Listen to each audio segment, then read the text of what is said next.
that. Now we got this. Now I can start the show as soon as I get the thing.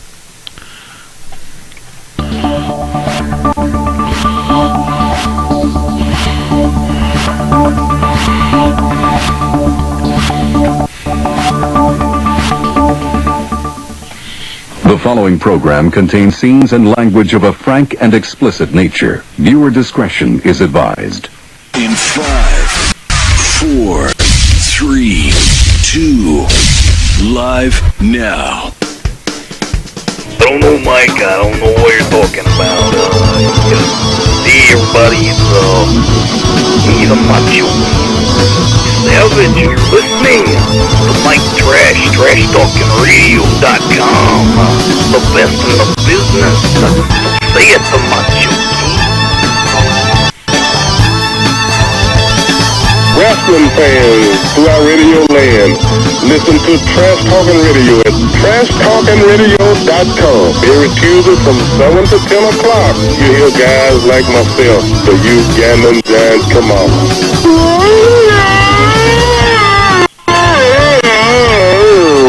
And that's my story. You know, from 7 to whenever we get done, is like using a screwdriver. Cut, roast, beef, this is Flutivation, the other half of the Rock and Wrestling Connection. That's the trashy one and the loony one together forever.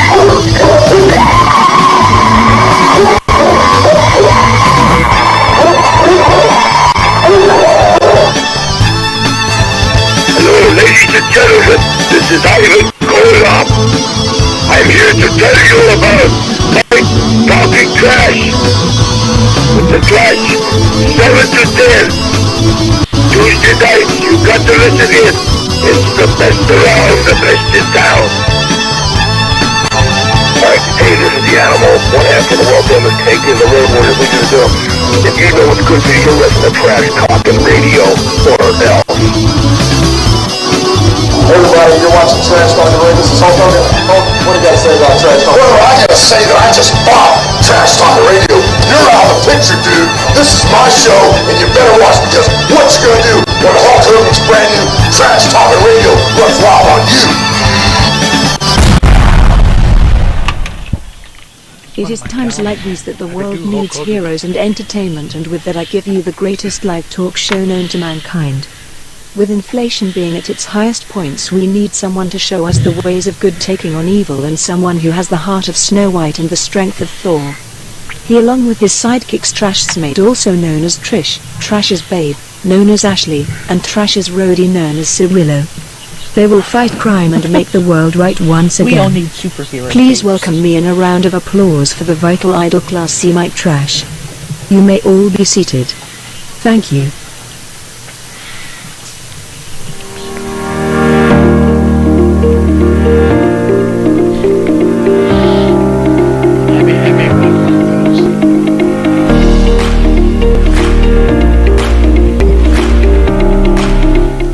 How do I subscribe? I can't get it straight on. You realize we're live, by the way. You're being loud and everything, and I'm hearing everything you're saying. We have to dock you for that. Have to take a couple zeros from you for that. What in the world are we getting now? Okay. So all night you're going to hear, I don't know if you hear that or not, but I hear this bing because people are talking to me, and I'm in a group chat about the thing that I'm going to do this week in Georgia, and they're all sending messages while my show is going on, and it just kind of sucks because I can't, oh wait, maybe I can. I might be able to change that. Let me make an adjustment here, since we are... Oh, wait, we're not on the air. Hold on. We're on the air, but we're not on the air. So I can just actually... You see our nice logo and stuff, and then I just push this button here. There we are. Okay. There we are. There we are. Okay, now I need to get rid of that beeping noise, because I think I can do that with the mixer. So let me see if we can bring the mixer up.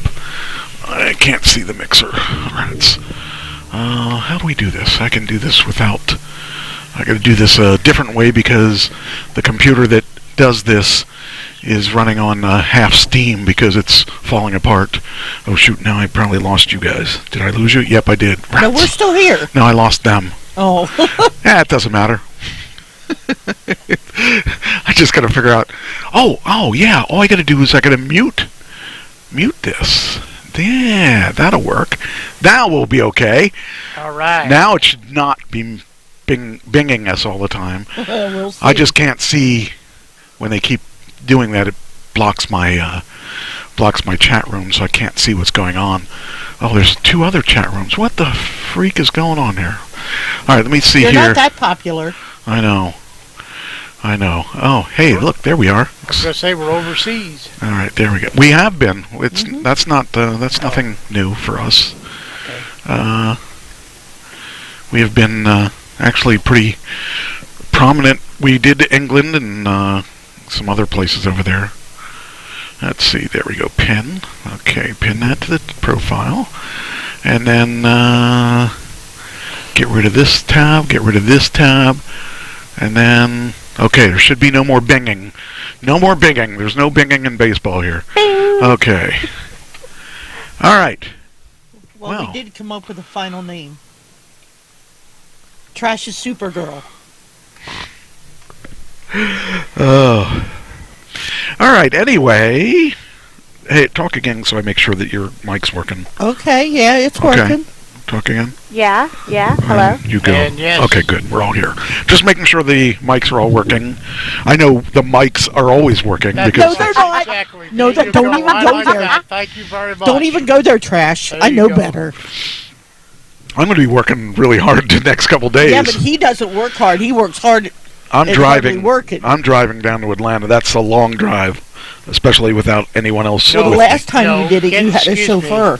I do. Get I it still straight. have one. Get it straight. Autopilot. I work hard at putting up with the ladies. No, you work hard and hardly working. I work hard for the money. Hard putting up See, with the ladies. So you better he treat works him right. hard for his money. Let's see. I'm hoping that everybody can hear us in the chat room. Please say you can hear us in the chat room. Jessie Jo says she can't see us. She can't see us. Hey, Mary's here. Hello, Mary. Tequila! Tequila! Can you hear us, Mary? I just need to make sure that we're going through to them. Somebody please tell me that you're hearing us. I don't see Mary. I do. see her. I see Mary. I don't see her. Mary, Mary quite Moore. contrary. I see you. Then you're not Oh, friends wait. with I'm her. sorry. I'm looking at Mary Liss. Mary Moore? Mary Liss? Yes, Mary can see us. Can and she Ann hear can us? See us. Yeah, we're good. Okay, Yeah, good. All right. Mary can hear her. She heard tequila. Oh, by the way, Mary, I'm very sorry. We're not going to be neighbors, close neighbors. But we're going to be neighbors somewhere. Okay. The house is sold. Wow. To a widow and her son. Within a week end, it was sold. Wow. Alrighty. Well, So I'm losing my keys. that teaches you. You should have treated him right. I did. His brother-in-law died. That's his fault. Shouldn't have killed him. Yeah, We'll no. get you to Pennsylvania somehow, Mary. Don't worry. Oh, there it is. There she is. And now I Okay. can see her messages. I couldn't there for a second. All right. That's weird. Now, first things first. Picture of the day. Oh, wait a minute. Gonna switch this over to me again, so I can control the mouse on the lower computer. Excuse me. All right. Have a picture of the day here. Oh, where'd I put it? Oh, that's last week's. That's last week's. You must have closed it already. No, I didn't. It's right here. There it is. Yay. All right, so I'm going to tell you the story of this Yes, picture. and I look forward to it. So my friend Robert Galinsky lives in, and he takes these pictures of artwork all over New York, and of the. I'm going to start showing them when I can't think of something better to show. Why did we? We lost signal. Why would that be? We shouldn't have lost signal. Still showing streaming regularly. There it goes. Anyway, my friend Mr. Galinsky takes these pictures, and they're from all over the city. And some of them are really, really artistic and very cool. I just picked this one because it's funny. But I think I'll start showing his stuff when I don't have something. It's really because Kylie was on there, right? Well, Kylie Jenner. Yeah. Yeah. So, but I'm going to try to showcase some of the pictures that he gives to the world, and I guess I should ask him if it's okay. I'm going to see him like Thursday, so I can ask him for sure. I'll say, "Do you mind if I do that?" Before I'll say I already did it, but it's like I only did one.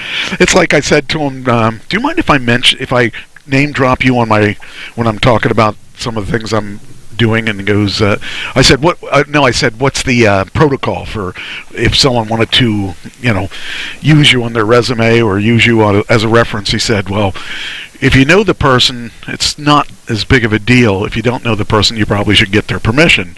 He said, like, for instance, I know you. So that was kind of cool. And that led to me deciding to talk to Allie Grant and ask her if I could use her name. And she gave me the okay. And by the way, I'm going to see Allie Grant this weekend, or this week. I'll believe it when I get to picture. And I'm going to hang out with Robert Galinsky this weekend. I'll believe it when I see the picture. I'll probably send them. Okay, probably. Well, probably. You'll just send them to me. This is a top secret organization. I don't want to screw myself up. And by the way, I'm working on a band. I'm starting a band. Okay. I thought I shut that off. No. Guess not that one. It says mute. You are not allowed to put any sounds through. Huh. Jessie Joe says she's sad this week. I know why she's sad, and it's awful. Why? Inform us. Well, I'll tell you off air. I got to figure out how to turn this off now. Okay, so darn it's it. that bad? Anyway, Yeah. I auditioned a drummer last week, and I don't really know where I'm going to go from here. I keep trying to we'll hit this one. That'll probably kill it, hopefully. Anyway, I auditioned a drummer. I talked to a guitarist. I'm looking for a bass player, and we'll see what happens. I can't stand not doing anything creative, and I don't feel like I've been doing anything creative. Good. Maybe my song will maybe get on record. Well, the first thing we got to do is cover tunes, unfortunately, because we're not established, and even the Uncle Sam band couldn't find a lot of jobs doing just their own stuff. Yeah. So we're working on it. I'm working on it. We can always go, shoot for Grain Fair next year. Well, we're not going to be able to play the Grange Fair because the only reason we could do it is we were a two-piece. Oh, okay. And we made good money for a two-piece, not so good money for a four-piece. Okay. I mean, it depends. I mean, if the guys are like me and want to play, then we would be able to do it. But chances are, most people, they're doing it for the money. And Ken and I, we did it because we loved it and we wanted to do it. And so, I mean, we played. We were the house band for 2 years in Lemoyne because the mayor of Lemoyne loved our band, and she gave us all these opportunities to play, and we played every one we could. But she is no longer the mayor, so she wasn't fired because of us, but she actually moved. She's not the mayor. Ken's not here. No wonder you lost it. Talk again. Okay, why? Am I not coming through? I hear you. Go ahead, talk again. Am I not coming there through? You go. There you go. Better now. I can hear you more loudly. But anyway, it's going to be interesting because, like I said, I really miss playing a lot. I miss it, and when I jammed with that drummer, it brought back some feelings I got to play. We did a lot of Van Halen, and we did a lot of Billy Idol. Nice. And it was really fun. And that was just, I think it could be even more fun with a full band. So I'm out looking for people. I am not locked in on anybody yet. So if a drummer and bass and a guitar player are out there that want to play, talk to me, because if you don't want to just be a bar band, we might have something to talk about. Just don't try to find another Ken. I can't find another Ken. You can't. There's not even that's not even a question. I was gonna say, what about a wannabe singer? I can't sing. Well, why would I do that? I put myself out of a job. No, you could have a dual singer. I mean, backup singer. What the heck? Ken tried that. He doesn't want it. Okay. Because he's afraid the attention will be off of him. Well, actually, I would take a guitar player or a bass player or a drummer that sings, because then they could do backups. But I don't. Right, yeah. I can't really afford to have just a guy up there singing once in a while whenever the chorus comes up. I mean, I need a musician, because I'm the only non-musician, and the rule is I'm the only one allowed to have an ego. So we've already established well, that. there goes me, because my ego would overcome his, and that wouldn't be good. One Michael's enough. I know, that's what I'm saying. One Michael's not enough. Believe me, there's a lot more room. No, you are one of a kind. One of you is enough. That is true. I know I am one of a kind. One of you is enough. Says you. There are people out there that want a lot of me. Even they you. haven't known you as long as I have. And you want me more than everybody. So. Well, I do have you more than everybody. Pretty much. Almost. See? Cheyenne beats you. Well, Cheyenne and Christine. Yeah. So, there. Anyway, let's move on. We got a 1, 2, 3, 4. 4 deaths and 1 false death. So, let's start with the first death. Now, Cirillo gave me this one, and he said, I didn't know if you'd use it or not. Actually, he had a pretty interesting career. Yes. So I kind of looked him up. I never heard of him before, but, he really sounds pretty interesting. The creator of the Monkees and 5 Easy Pieces director, dead at 89. Okay, so most of us wouldn't know him because he's behind the scenes. Yeah. But he has a good story to tell. As soon as this works, okay, there we are. I pushed the button twice and it didn't pull up anything. Push the button. Okay, here we go. So yeah, you wouldn't know who he was by his, Monkees creator, because I never really thought about who the creator of the Monkees was. I mean, you just want to think that they created themselves, although the Monkees is truly a manufactured band, and none of the guys knew each other, and they were hired as actors. In fact, only one of them was a musician before the band started. Do you know which one that is? Paul McCartney? Paul McCartney wasn't in them. Oh, he's the Beatles. Mickey? What? No. Was it a monkey? Yeah, Mickey is one of the names. Yes, Mickey Dolenz is one of the people. Yeah, but it's not him. But I know that. Who do you think the only musician was in the band? I can't think of his name. It was the tall one, I believe. Which one is the tall one? The only one that isn't the tall one is Davy. The one that's not one. But that's probably who it is, Davy Jones. It is not Davy Jones. Anybody? Well, I guess it's I'll stick with my original answer. The gentleman Michael something, I think his name was Nesmith that's my answer. He is the one. Thank you. And actually, I saw him live about 3 or 4 years ago in Phoenixville at the theater in Phoenixville. That theater in Phoenixville. Do you know what the significance of that theater is? I don't. It has one thing that it's claimed to fame. The movie The Blob was filmed there. Oh, serious. Yes. And if you go to Downingtown, Pennsylvania, the actual diner. Am I talking too loud? No, you aren't. Keep going. The actual diner. That's why I'm here. I have a production guy. The actual diner production in that movie is that they still existing in Downingtown. Okay. The actual diner. Okay. Well, and it looks bigger, obviously, on television, but it's like real small in public, and it says "Home of the Blob." So I'll tell you that's the funny thing about going to that theater to see Mike Nesmith was this girl wanted to see him, and she had 2 tickets, and she invited me to go, and I said, okay, I'll go, and we went down and we saw a big tour bus that was out front, and we went in and we're sitting there, and I see this guy come out, and I said, wow, he doesn't look like he aged a lot, because he's got to be up there in age.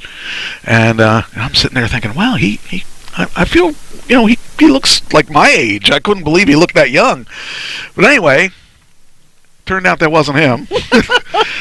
He comes out later and he looks his age. he looks his age. And the guy that came out that you thought that I said looked my age is his son and was my age. And he was a really good musician too. So, and I wasn't excited about going to see this band because I knew he did country, and that's all he's really doing now. But when I saw him, I actually enjoyed it. It was kind of cool. And it was cool for a lot of reasons. A lot of the reasons being he is historically the reason the Monkees got as far as they did. And his mother, do you know what his mother did for a living? Any of you? A seamstress? Do you know what she did? Cook. Ashley? She did. She did Ashley. That's what she did. Since Ashley isn't paying attention, we can say anything. She is the one that invented whiteout. Oh. And so he came into this job already a millionaire. He didn't need the money. And he did it because he wanted to play music. And so he tried to get everything he could do to get out of his contract because he hated the Monkees. Anyway, that's neither here nor there. He certainly was really a fun concert to watch. Anyway, this is Bob Rafelson, the Monkees creator and Five Easy Pieces director, died at 89. He co-created Monkees with the help of Jack Nicholson, believe it or not. Bob Rafelson, who co-created the Monkees and helped John Nicholson turn into a star with Five Easy Pieces, has died. He was 89. Natural causes. He lived in Aspen, Colorado, and he was born in New York City. I want to look for more of his credits, though, because I really did see that he had a lot of credits. Let's see. What I'm seeing? What are we doing? Jesse Joe's like, get on with the show. No, that's not what I was laughing about. It was an advertisement for Big Brother. Oh, yeah. Okay. So his, let's see here. I'm looking for the other stuff that he did, the early things that he did. Here we go. Here's his filmography. Easy Rider, which everyone heard of Easy Rider, that, Dennis Hopper was in that. Five Easy Pieces, Last Picture Show, King of Marvin Gardens, never heard of that. The Mother and the Whore. What? I'm serious, that's what it's called, in 73. Stay Hungry, The Postman Always Rings Twice, I'm sure everybody's heard of that. Modesty, Black Widow, Mountains of the Moon, Man Trouble, Wet. That's was followed up by Moist. The Picture Windows, Blood and Wine, Poodle Springs, No Good Deed, and Porn.com, which was actually a film in 2002. So, I mean, he did a few things, not much that any of us would know about other than created the Monkees. So that's the first one that died. The second one who died, fewer people are probably going to, well, no, I'm not going to say that because fewer people aren't going to know who he is. About the same amount of people are going to know who this guy is. David Warner of The Omen and Titanic star dies at 80. Yeah. Titanic, I think just about, if you had a girlfriend, you probably know about Titanic. Well, I would think if you watch the movie and now seeing the picture on there, I think you would know, I remember that person. Yeah, that face is very, I wouldn't know where I know him from. Right. But I have seen him in several things, I think. And I probably saw The Omen, and I probably saw... No, you can't have my chair, honey. So, he died at, what did I say? 80? Yeah, 80. So, I mean, that guy, he had a good life. I think he had a good life. That's when my mom died, didn't she? Yeah, she was 80. So, 80 is a good number. So, I just hope that when I make 80, I can get around and get my first Oscar or something. Well, I hope that's I get right. it I have before all the that. Oscar stuff. Yeah, that's true. If you would give me my Oscar, or at least my half of the Oscar, or at least a picture of the Oscar, or scan it in. Wait a minute. We went to Grain Fair last year. Yeah. You got your own Oscar. Yeah. You got your own stuffed Oscar the Grouch. That's not the same thing. I'm sorry. You're not listening to me. I do hear you. You said Oscar. You got your own Oscar. I want the Oscar I paid for. Oh, okay. Well, okay. You didn't pay for this one, but No, that's I all did right. not. I won this one for you. Well, it's different when you win it and when you. All right. Yeah. David Warner doesn't look so good in that picture. He looked better in the other picture, but of course that's the picture where he's 80, and the other one was. But let's see what he did. I mean, because he's been in a lot of things. Well, I'm going to skip the early stuff because probably you guys have not heard of any of it, especially since it's before your birthday. What character did he play on Titanic? He played. Let's see. I was with Pam then, so it's got to be around. What year did that come out? Was it 85? No, it would have been earlier than that. 90?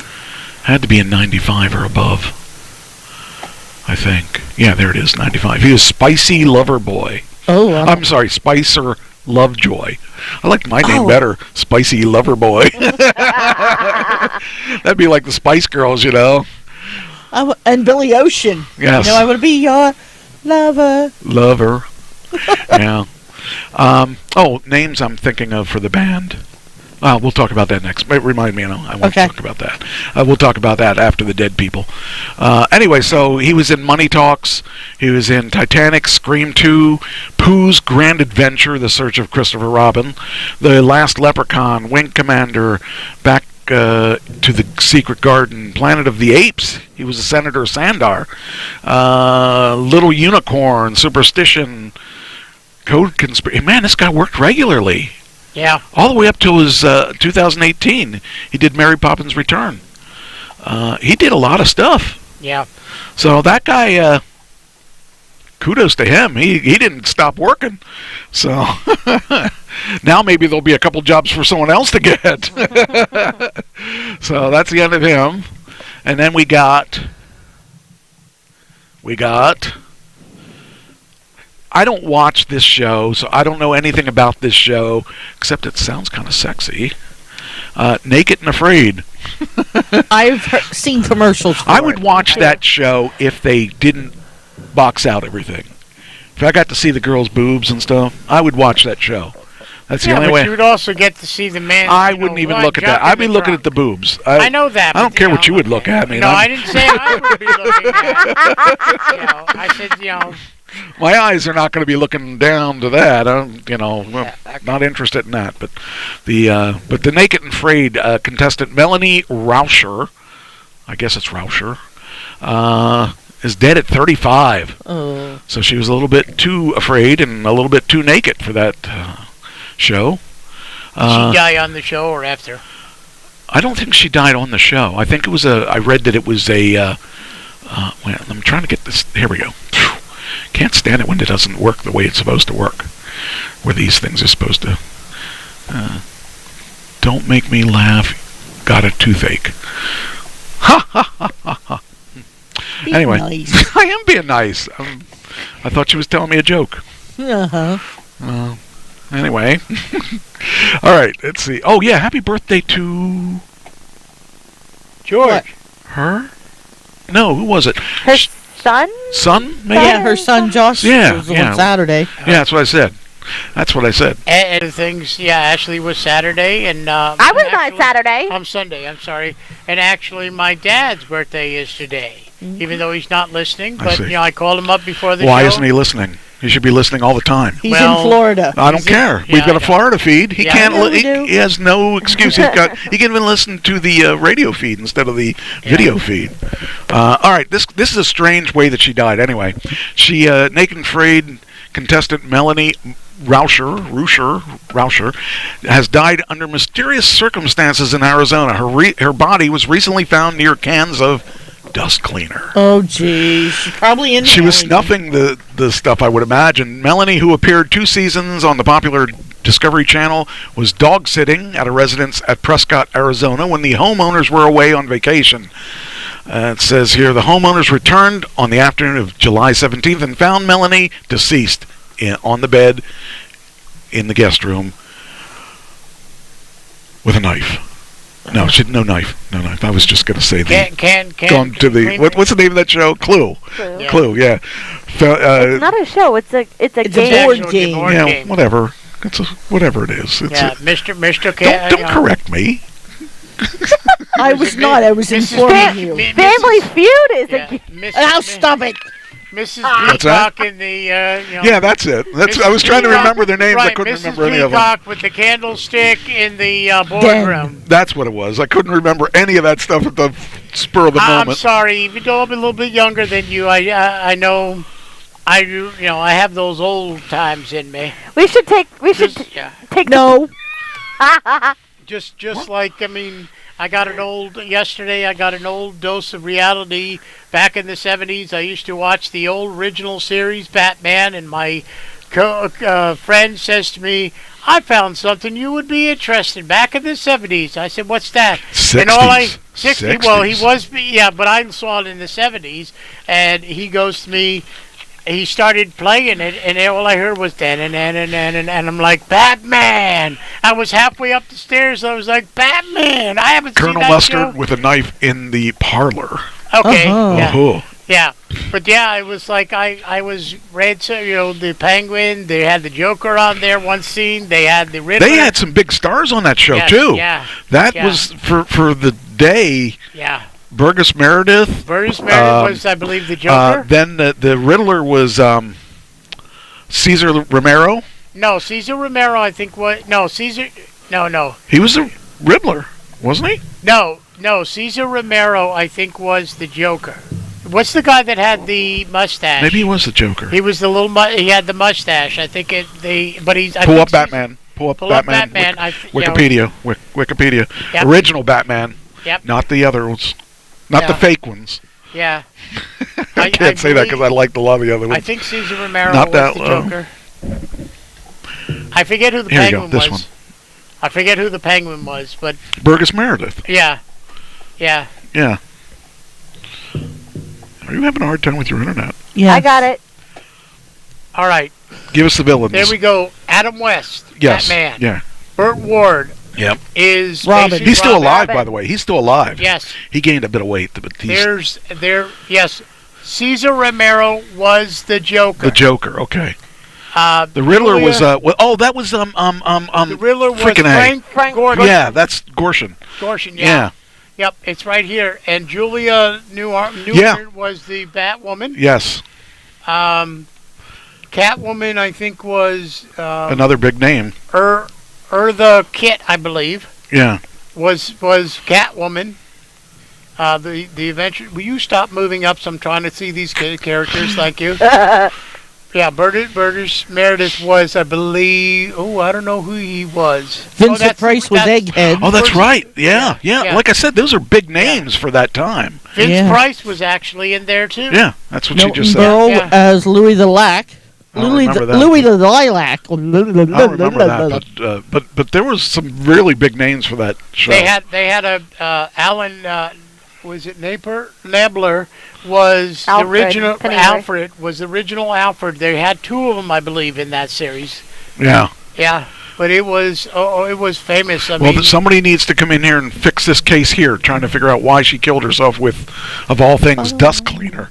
I would hate to die by dust cleaner. Well, your system's going to be clean, so you won't have any dust.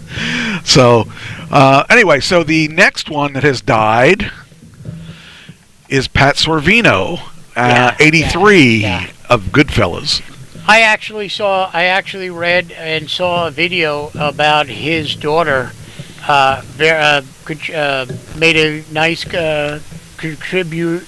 I don't know if I'm going to say it right. Contribution to his acting, and said that she owes all her acting to him, and stuff like that. And his wife had mentioned, like most wives do, that I lost my soulmate in life, and it's very sad. But yeah, he was best known as the Goodfellas. Bye, Jesse Joe. Already? Jeez, she doesn't even stay for half an hour. Darn. She's had a rough week. We all have rough weeks. Yeah. If you look at my life gets rough too. How? I have a dog. She's very rough. Cheyenne is so sweet. Actually, I got another story to tell you about that. Anyway, so Paul Sorvino, known for his work for Goodfellas, has died, TMZ has learned. And in the video that they showed, he made a lot of quotes. I think one of them was close to, like, if you don't, like Mike was saying about singing, you don't do the acting for the money, you do it because you love it. Yeah. And he loved a lot of the characters that he played, he said. We had some classic characters. He's, you know, oh, I thought I turned that off. Grr. Can't figure out what to do. What do I got to do? Are you saying like a magic word that goes off every time? See, I'm afraid to turn it any further off because if it doesn't, because it's going to shut off the. Wait, let me look at that. Got to switch back over the other computer. Oh, jeez. I think they just want to annoy me. I was going to say, do you want us to talk amongst ourselves? Stop this. Okay, it's still recording. Okay, now it'll be. Wait a minute. That is assuming that. Send me a message. Just out of curiosity. Just want to see if it's going to bing anymore. Because if it bings, that'll tell me Mine's that taking too long. I got it. Okay. Send me a message of your everlasting devotion to me and all that. So it did it again. So what the? Bing bong. Wonder if I might be doing something wrong. Might be this one. Might be this computer that's doing it. Well, I have that sound shut off. What the freak? I almost made a big boo-boo It's off. when I first. It's on.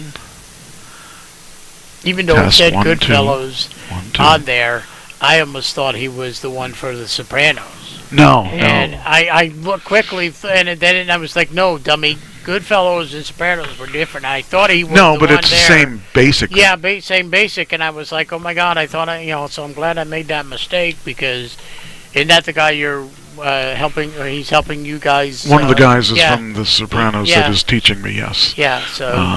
Bobby Fanero's awesome. Yeah. So. Anyway. All right. So. That's. I mean, he was a pretty. I don't have his. Oh yeah, I do. There's his Wikipedia. Just checking to see because I usually try to get their Wikipedias because that's quick reference. It helps me a lot. Here we go. There we go. Let's go down to his. Here's his. Oh boy, starting in 1970. So there's all kinds of stuff. Let's get newer stuff. Let's see, all the way up to he worked 2021 with The Birthday Cake, Acts of Desperation, Undercover Grandpa, Last Power Game, Lost Cat, Corona. He was playing Uncle Sam there. Woohoo! Winter Rose. He was playing Skippy. Rules Don't Apply.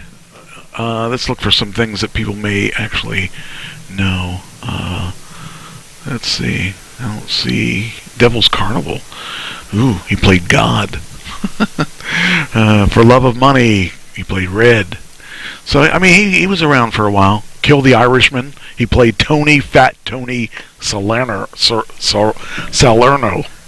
So that was kind of interesting. But yeah, he was around for a while. He did a lot of TV too.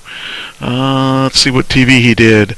Godfather of Harlem, Criminal Minds, Beyond Bodies, Our Borders, Bad Blood, Grandfathered, The Goldbergs. Oh yeah, that's why I probably remember seeing him. Jersey Shore Shark Attack, Doc West, That's Life, The Thin Blue Lie. He was pretty active in his. I think we keep on losing our biggest fan. She walks in and then walks back out. Who's walking in and out? I said our biggest fan, Cheyenne, keeps on. She's the producer. In. I know that's. She's checking on me. She's making sure everything's running right. Okay. Anyway, so that's last. Then the other one, which I'm assuming that what you said is he is still alive. Tony Dow is still alive. Rumors of his death were greatly exaggerated. Yes. So I was all ready to do a Tony Dow thing, but he is in hospice care. But I blame Trish because she's the one. I got it from TMZ. I blame it on Trish because she gave me the information that I think you were the one that sent me the. Yes, I did, but I got it from TMZ. I'm not going to tell her, but I'm not going to tell her. But I already had the information from TMZ, but I'm going to blame. But I have something you don't have. Yeah, I know.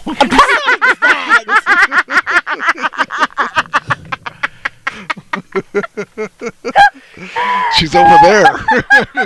I meant besides that too. Oh, yeah. Well, you have 3 others too. I have invisible headphones. Okay. I said that last week. That's because they're green. I know. I like it though. They're light blue. Yeah, you got a hole in your head too when you turn your head. Yeah. Because look, see? Yep, there you go. You got a hole in your head. I said that last week. That's one thing I was laughing about last week, and y'all were like, what are you laughing about? Well, you didn't share it with the class, so. I did. No, I thought it was the Sprite bottle that you were talking That about. was another one. That was another one. But this week I got it. Yeah. So. All right. What did I tell you to remind me of? The new names for Uncle Sam. Oh, yeah. Or for the band. Yeah, okay. So, obviously, if I can find the right people, Mike Trash and the Barking Rats is still on the table. Right. But I thought Classy Trash could be a good name, too. You could have this trash can all dressed up and stuff with no place to go. Those are the two that are planned with. I like the Classy Trash. Yeah. I really do. Yeah, and he can wear his jeans and have Classy Trashy across the assy. Shh, don't tell anyone. That's... Oh.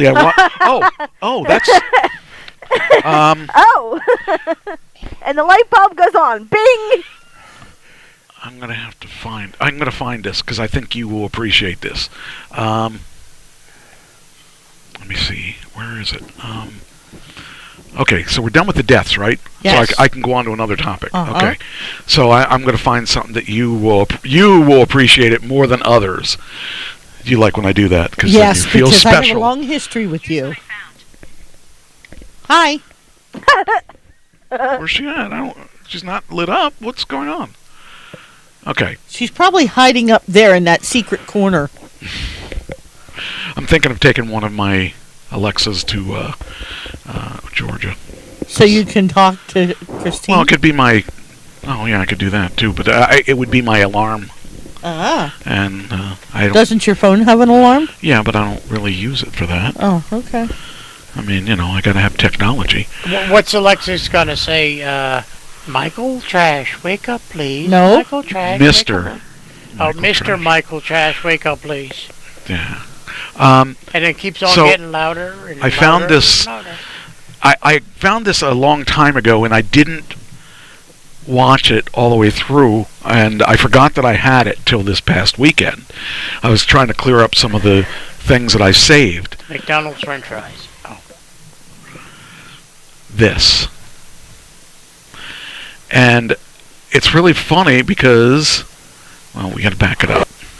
Zoom in, that's zoom out. Let me... Okay. So I'm going to fast forward this because you can't hear the volume, unfortunately. But I want to know if you remember this. Well, let's go a little further.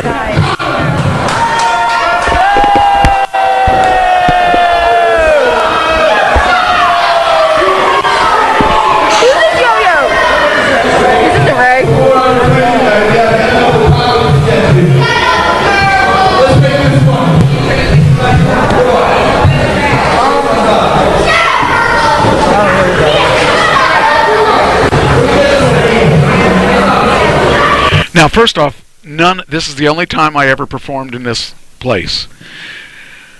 Do you remember it? No. Okay, you don't remember it yet. No. Okay. I'll go a little further. I'm doing a talk. I'm talking about the Trash Talking Radio title, and Darius Carter is the champion of whatever this, PTW. Okay. Okay. Primetime Wrestling.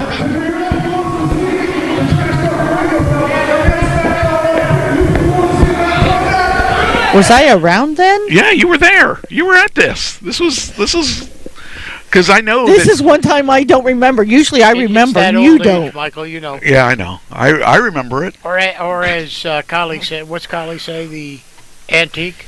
No, ancient. Oh, ancient. I'm sorry. So okay, Vintage. so he has his belt, and I said, "Do you want to fight for the Trash Talking Radio belt?"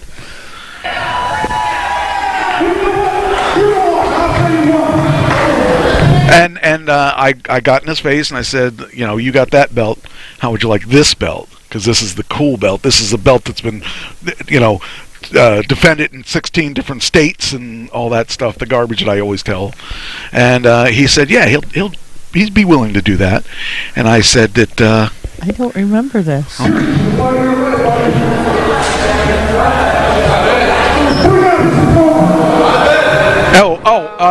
What made me reminded me of this was you were talking about the Classy on my assy. Oh, I have those pants on. So that tells you how old this is because I didn't wear them towards the end. Right. So this was. So his opponent. I'll just turn the volume off. His opponent comes out now, and this is a little guy. Let's get him out. Okay, here's the little guy who's taking it on. Now, I'm the ref. I fired the ref that night. What was your match? You rose your belt. That's right, of course. exactly. That's what I Why basically don't said. I remember this? I don't know. You're probably the one filming this, dear. Yeah, she is, actually. Well, I don't know if she's not filming this one, because this is not... Hers was on a tripod. This was something I found on the internet.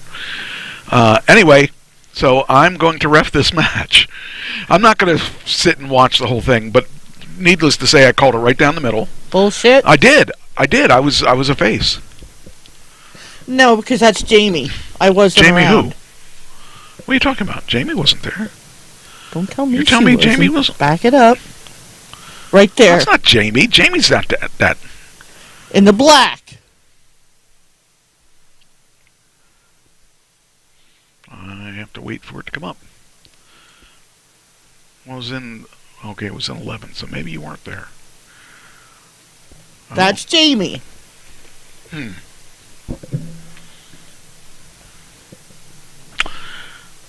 I could have sworn you were this. Okay. Anyway. Okay, would we like to enlighten us who Jamie is? No. His ex. Okay, I'm sorry. 2 words, his ex. Thank you. That's all needs to be said. Times 2. I feel better now. I could have sworn you were at this one. Because I could have sworn that we went up there and did... Nope. Anyway, so towards the end of the match, you know, I'm calling it right down the middle. I really am calling it right down the middle. You watch my counts. Okay, I'm going to get down here and... I've seen you count. 1, 2, he jumps up. A little fast. But that's the same speed I did it for both guys. I'm serious. I was playing it right down the middle. So, and if you watch it a little further, I mean, this is 20 minutes in the match. I was starting to get tired.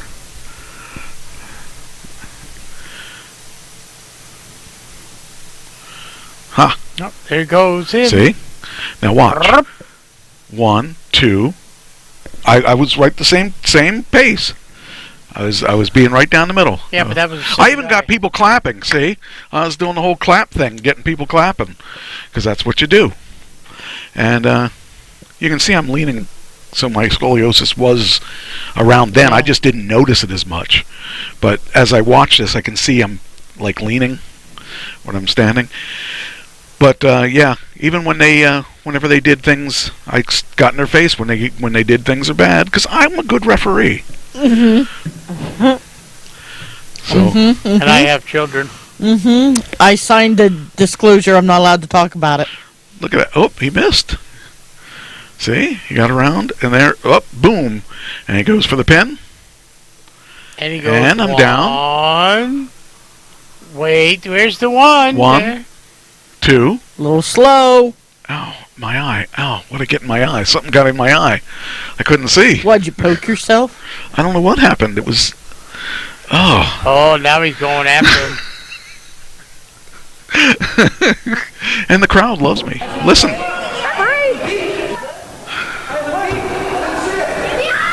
I didn't see it. You can't count something you don't see.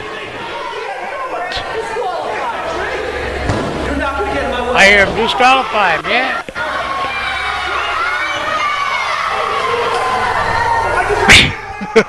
Something in your pocket, Mr. Trash? No, I don't know what you're talking about.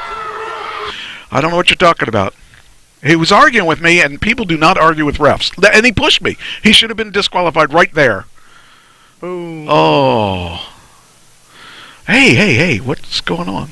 He found a piece of string on the floor. Uh-huh. So he gave it to me because that's what he's supposed to do. He's not supposed to use it. He didn't use it. Thank you. Mm-hmm. And then we have the finish. I think. Boom. Boom. Well, he really jumped out really high. One, two. See, that was real fast. 3. You know. And then he's a grateful guy, so I decided to give him, his kudos. I gave him the belt, and he's the winner.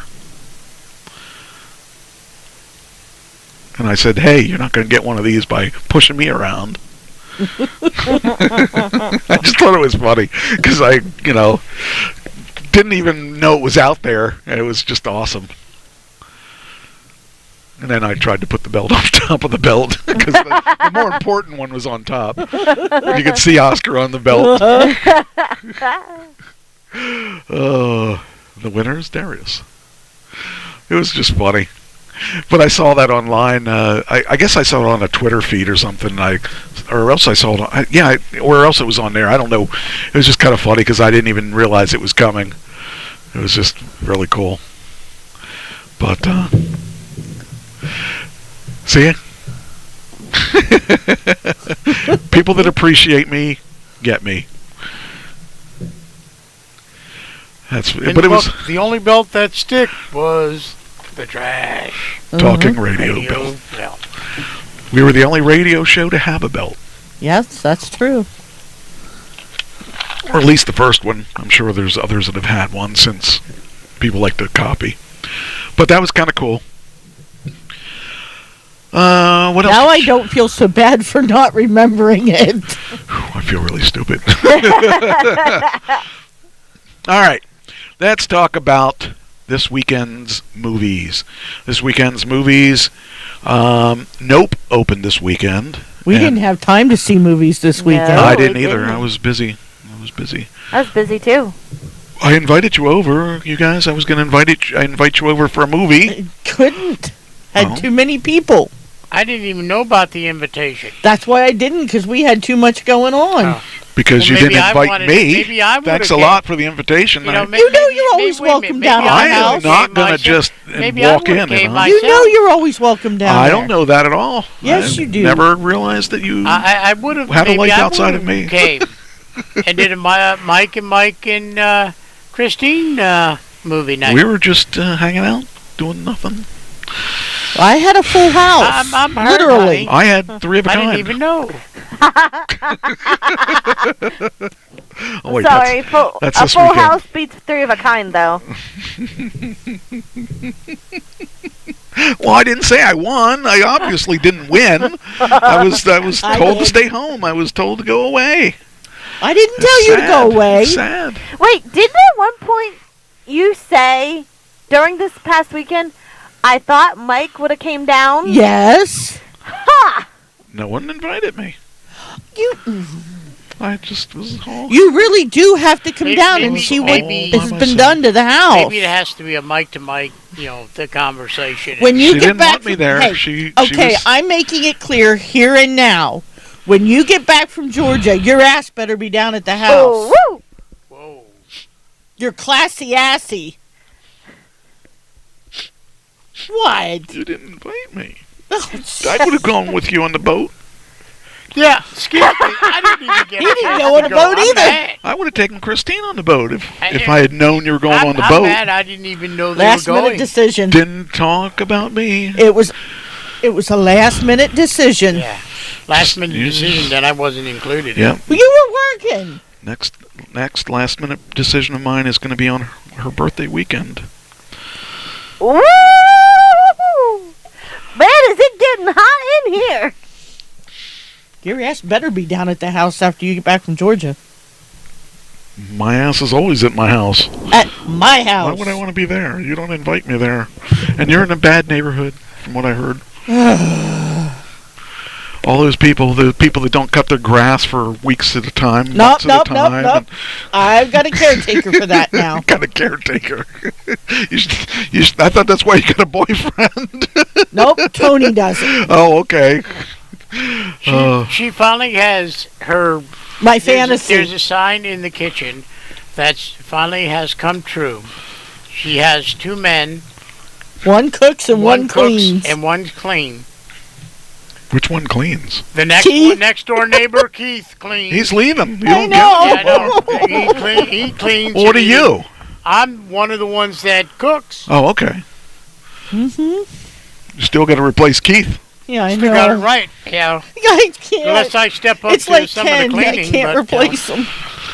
All right. Anyway, the weekend Nope was the #1 at the box office with 44 million.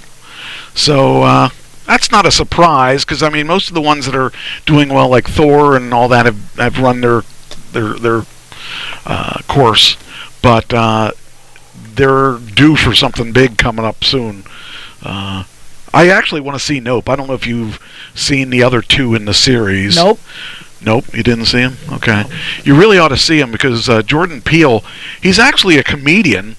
I don't know if you ever saw Key and Peele, but he is the Peele of Key and Peele.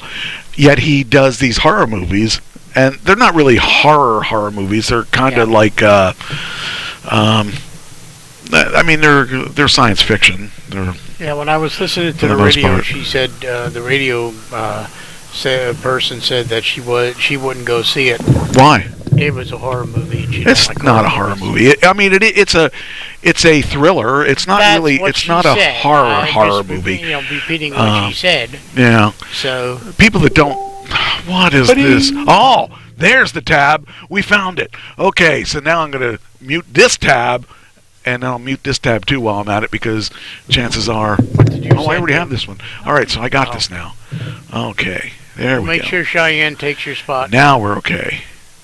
All right, now that I know where the sound came from, it's gone. Where did it come from? This tab here.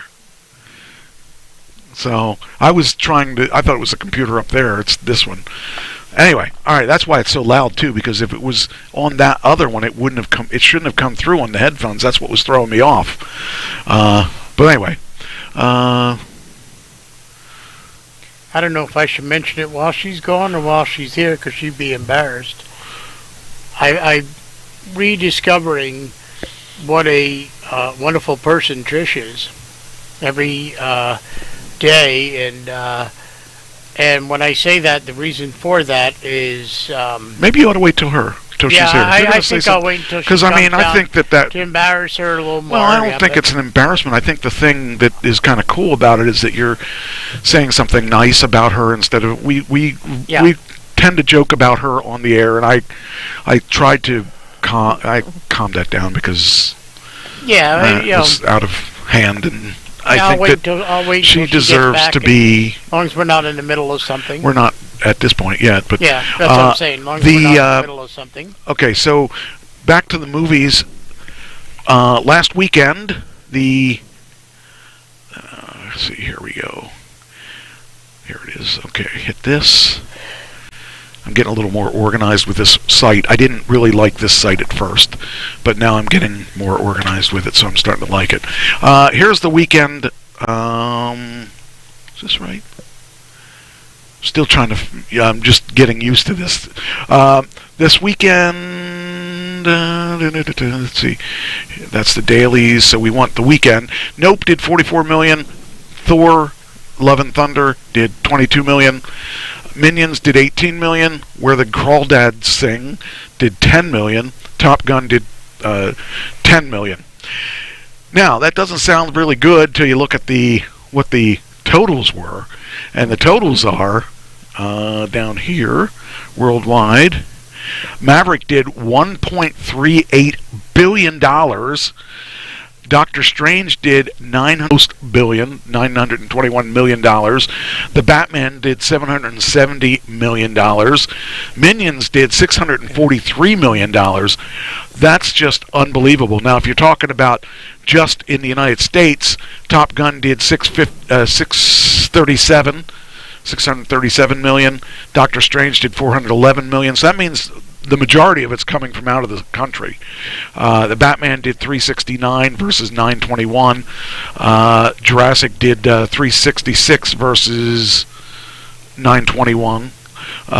And Minions did $300 million versus $643. So movies are making a comeback. It seems like they're definitely... Hello, puppy. Where you at? Where you at, puppy? Get back here. Get over here. Get over here. What you doing? So anyway, it seems that the movies are definitely making a big comeback here with the numbers here. But it's really amazing that Top Gun is leading the pack. Yeah. Looks like... Hey, what do you always say? I know. Move your feet, lose your seat. Move your seat, lose your seat. Poor girl. Poor puppy dog. She has to fill in where the... Whoa, she can't sit on that one very easily. Yeah. Puppy dog. Yeah, you're a puppy dog. You know I love you, don't you, girl? So, anyway, it's very, very interesting to see how much that these things are pulling in, and that Maverick is so far ahead of everybody else. Yeah. Yeah. And even Jurassic Park is doing well, and so is Doctor Strange. But Doctor Strange came out in January or February, so... Oh, now you're going to lose your chair. Make my announcement when I Don't look at me, pup. So Don't look at me, pup. Don't look at me, pup. Cheyenne. I don't see the battery in that air freshener over there. Wonder why. What happened to it? All right. So the next release is coming out. Everything, Everywhere, All at Once will be coming out this week. I see that... What is that? Hanson Rising Dragons, Medusa, Vengeance, A Love Song, Alex's War, looks like Ali and Ava, Resurrection, and DC League of Super Pets comes out. The DC League of Super Pets is an animation and has Dwayne Johnson in it. Yes, I've seen advertisements for that. And has Kevin Hart in it. So that's going to be a good movie. I've seen some previews of that. It looks pretty good. All right, so that's that. Now, what else do I got here? Oh, there's the things. Okay, so I got... This is what I wanted to do. I wanted to hit this one. This gives us the domestic, or the worldwide box office. This tells you worldwide versus domestic. So you get to see how much of the stuff is coming from overseas. And it seems like at least twice what happens in the U.S. is happening worldwide. So you're looking at 637 versus, well, that's actually twice. $1.2 billion. So, but anyway, that's the new thing that I see in there, and I'm going to definitely consider doing more stuff with the movies. I might end up playing trailers again and seeing if I get hammered on it again with the YouTube stuff. But no, it's not something you can eat, dear. We will see. They're headphones. You can eat headphones. I don't. Well, yeah, she could chew headphones up, but I don't want her to do that. But she could. All right. Hi, sweet girl. So I need to move these up. So they're at the top of the range. There we go. All right. Entertainment-wise. Okay, we got, let's see, 2 hours. You notice I have a game. All the 4 seats, I've noticed she stays in mine the longest. Yeah, it's easier for her to sit in. Yeah. Because you warm it up for her. Exactly. We have a game that we might play this week, and I might just save it for next week just in case we need stuff. Because I expect you guys to be the same on some of the stories, and we may be short on stories. So I'm going to save that, I think, for next week. Yes. Yes. But we'll start with Britney Spears. Got 2 Britney Spears stories. I heard she's coming back. And I even have a story of my own. With Elton John. Oh, that's one of the stories. Okay. I even have a story of my own. All right. But go ahead with yours. What's your story? My story is... I'll tell you whether or not it's one of my stories. No, it's not one of your stories. You don't know that. No, I don't. Cheyenne don't even know. Wait. Do we need these? She may need it. I don't know about her. I don't know about anybody else. But you may need one of these after I'm done with what I'm saying. Pay attention. I'm sure, Mike, you already know about what I'm about to say. I don't know what you're going to say. You know her longest. But the young lady sitting next to you. Oh, yeah. I do. Every day I wake up and I realize how special she is. Okay. And there's been bumps in the road. He doesn't get any more zeros for this either. No, I don't get any more zeros. It's kind of funny because if you watch the show, you think that she's saying it. You think that Cheyenne's talking. Saying it. But, we've had bumps in the roads, and some of those have been real bad bumps. Okay. And bad bumps where a normal person, not that I'm saying she's not normal, but an average normal person would say, see you later, I'm done, I can't do it anymore. I can understand that. And this young lady has basically given me chance after chance. I think I've announced it on the air before. I've asked her to marry me, and we're not in the financial stability to do that at this point. But I said to her, it means a lot to me that she's going to marry me, and we had these rings. And I said to her, I want to wear my ring. Will you wear yours, even though we're not married? And she said yes. That meant a lot to me. She's proved to me every single day that I wake up how much more and more she's in love with me. In different ways, in little ways. I won't tell you it's the drugs. What drugs are you taking? I'll take some too. But anyway, my medicine. Those happy pills. Yeah. But like I said, it proves to me every single day, and she chose me. And looks are deceiving, I know, but she chose me, and makes me, wonder. One side of me wonders why. The other side of me basically says I'm glad that she chose me. Because I'm not an easy person to live with. Amen on that. Are you comfortable? She is playing half on me. I don't think I'll ever get my seat back. But nope.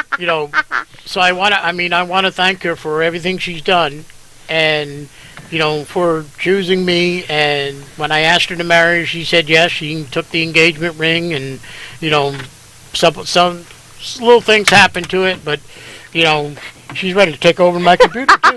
And I asked her. I said to her, I want to wear both of our wedding rings, even though we're not married officially. And she said yes. And it keeps on proving to me, that there's something there. That people that work things out have a communication, even though there's some lack of communication with us. But as long as you have communication, things can work out. And that's the bottom line. And when I've given up on myself, she has it. Right. And that's her. That's exactly it. And one of the reasons she is a very special person. Right. One of the reasons why she done that is because you never gave up on her. And she has told me several times, at least the first time we actually met in person, that she said she had a friend that gave her a chance.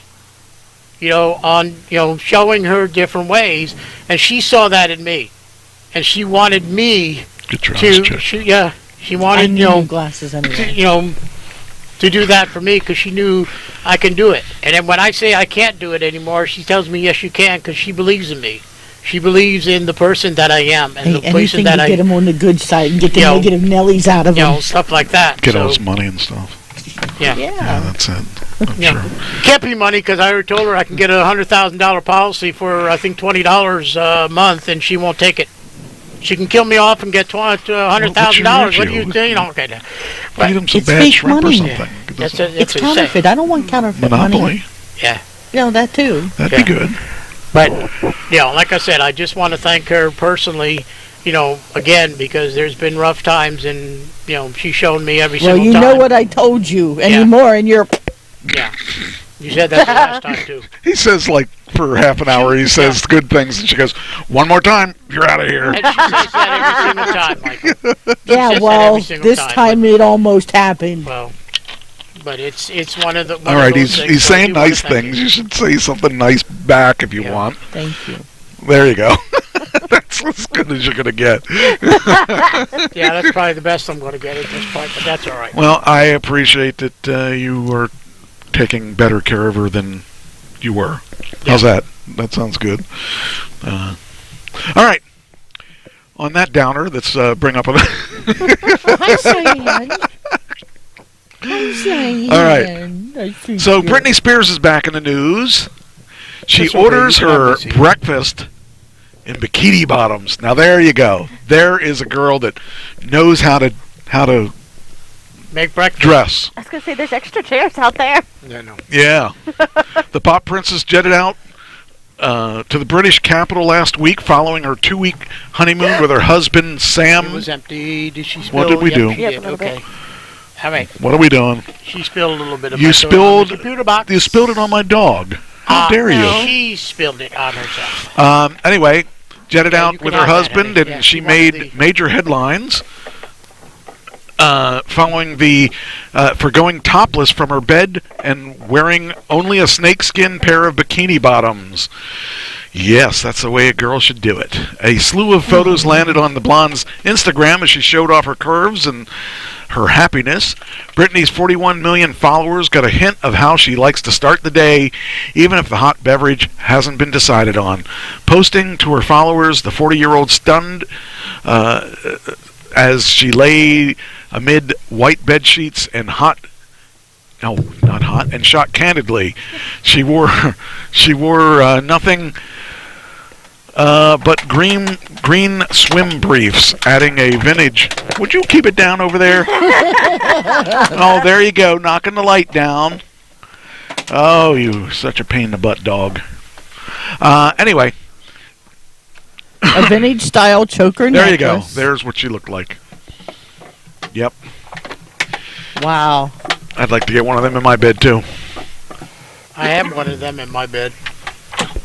Just not that skinny. Hey, keep it down. So that's the first story on her. And let me copy this so that people can see how her attire is at home or in the bedroom. That's what. I found the ding while you were away. Oh boy. The ding was here. This first tab. Oh, okay.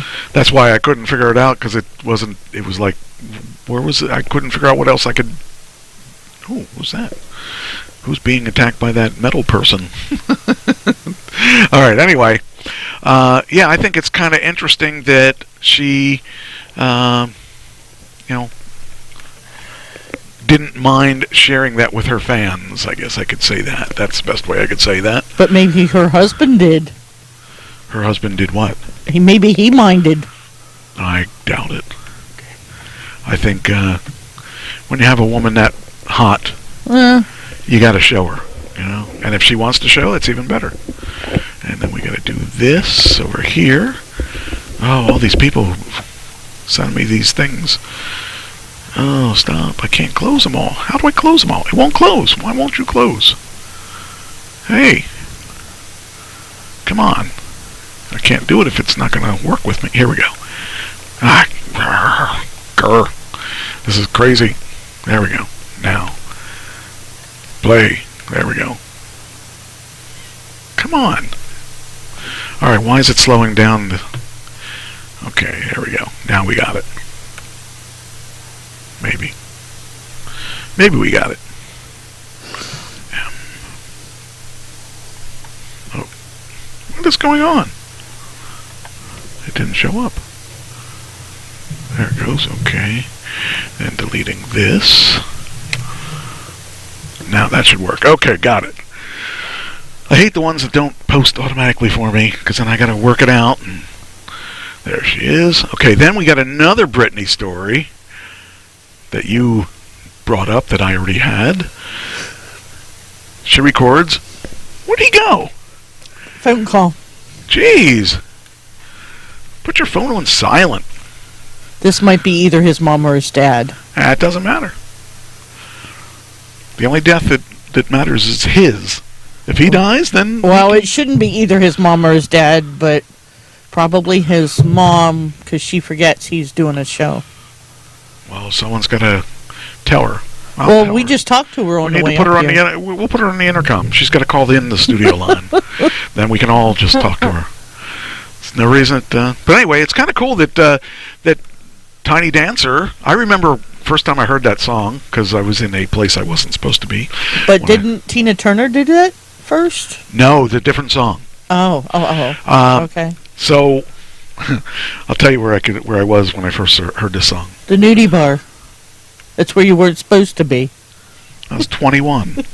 That was going to be my story. I was going to stick with that story. Now I'm going to make up a new one. It was my 21st birthday. I was by myself. I had no friends. I went to the strip club, and that's where I met Kayla, which I wrote the song Kayla about. Yeah.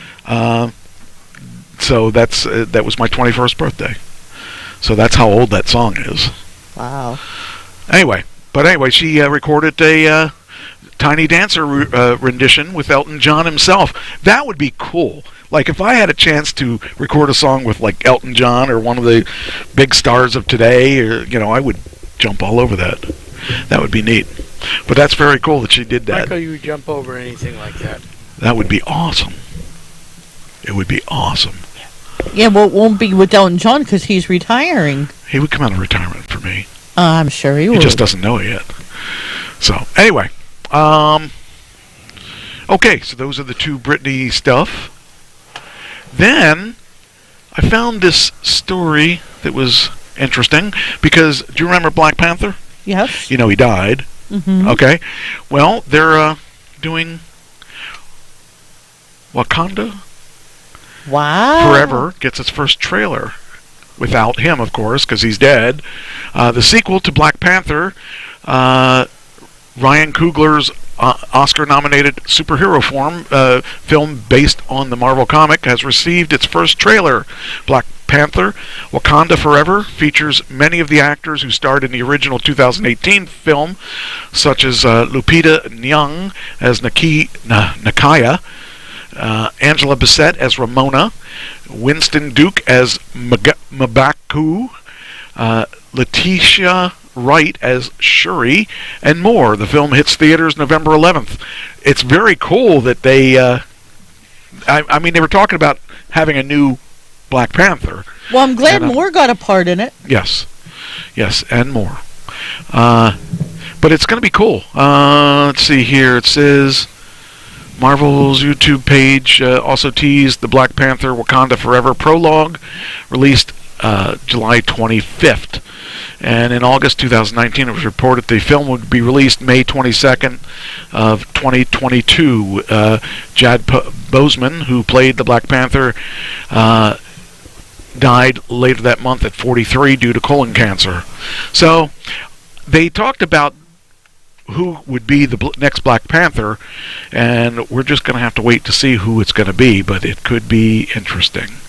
So I'm kind of excited about that, because I really liked that movie. I thought they did a great job with that movie, and actually in the same in the same thing that is that Walking Dead is going to have some interesting announced some interesting news.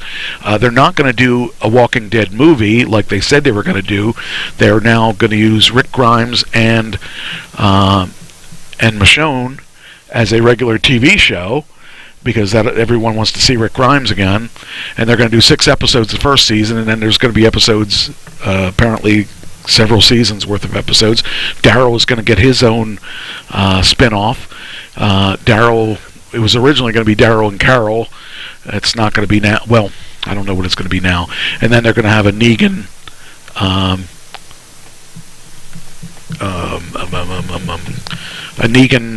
shoot, I forgot her name. What's Negan newbie? Negan? No, Negan. Oh, freaking A. Can't remember her name. Anyway, there's going to be 3 spin-offs. And Negan's going to be really good. That's the one I'm looking forward to most, because it should be interesting. So, that I didn't intend on talking about, but I thought I'd bring that up while I was thinking about it. Isle of the Dead? Isle of the Dead is the name of the show, and it's Negan and Lauren Cohan's character. I can't remember her name. Maggie. Yeah. Negan killed Maggie's husband in the 9th, I think the 9th season. So she has a vendetta against him.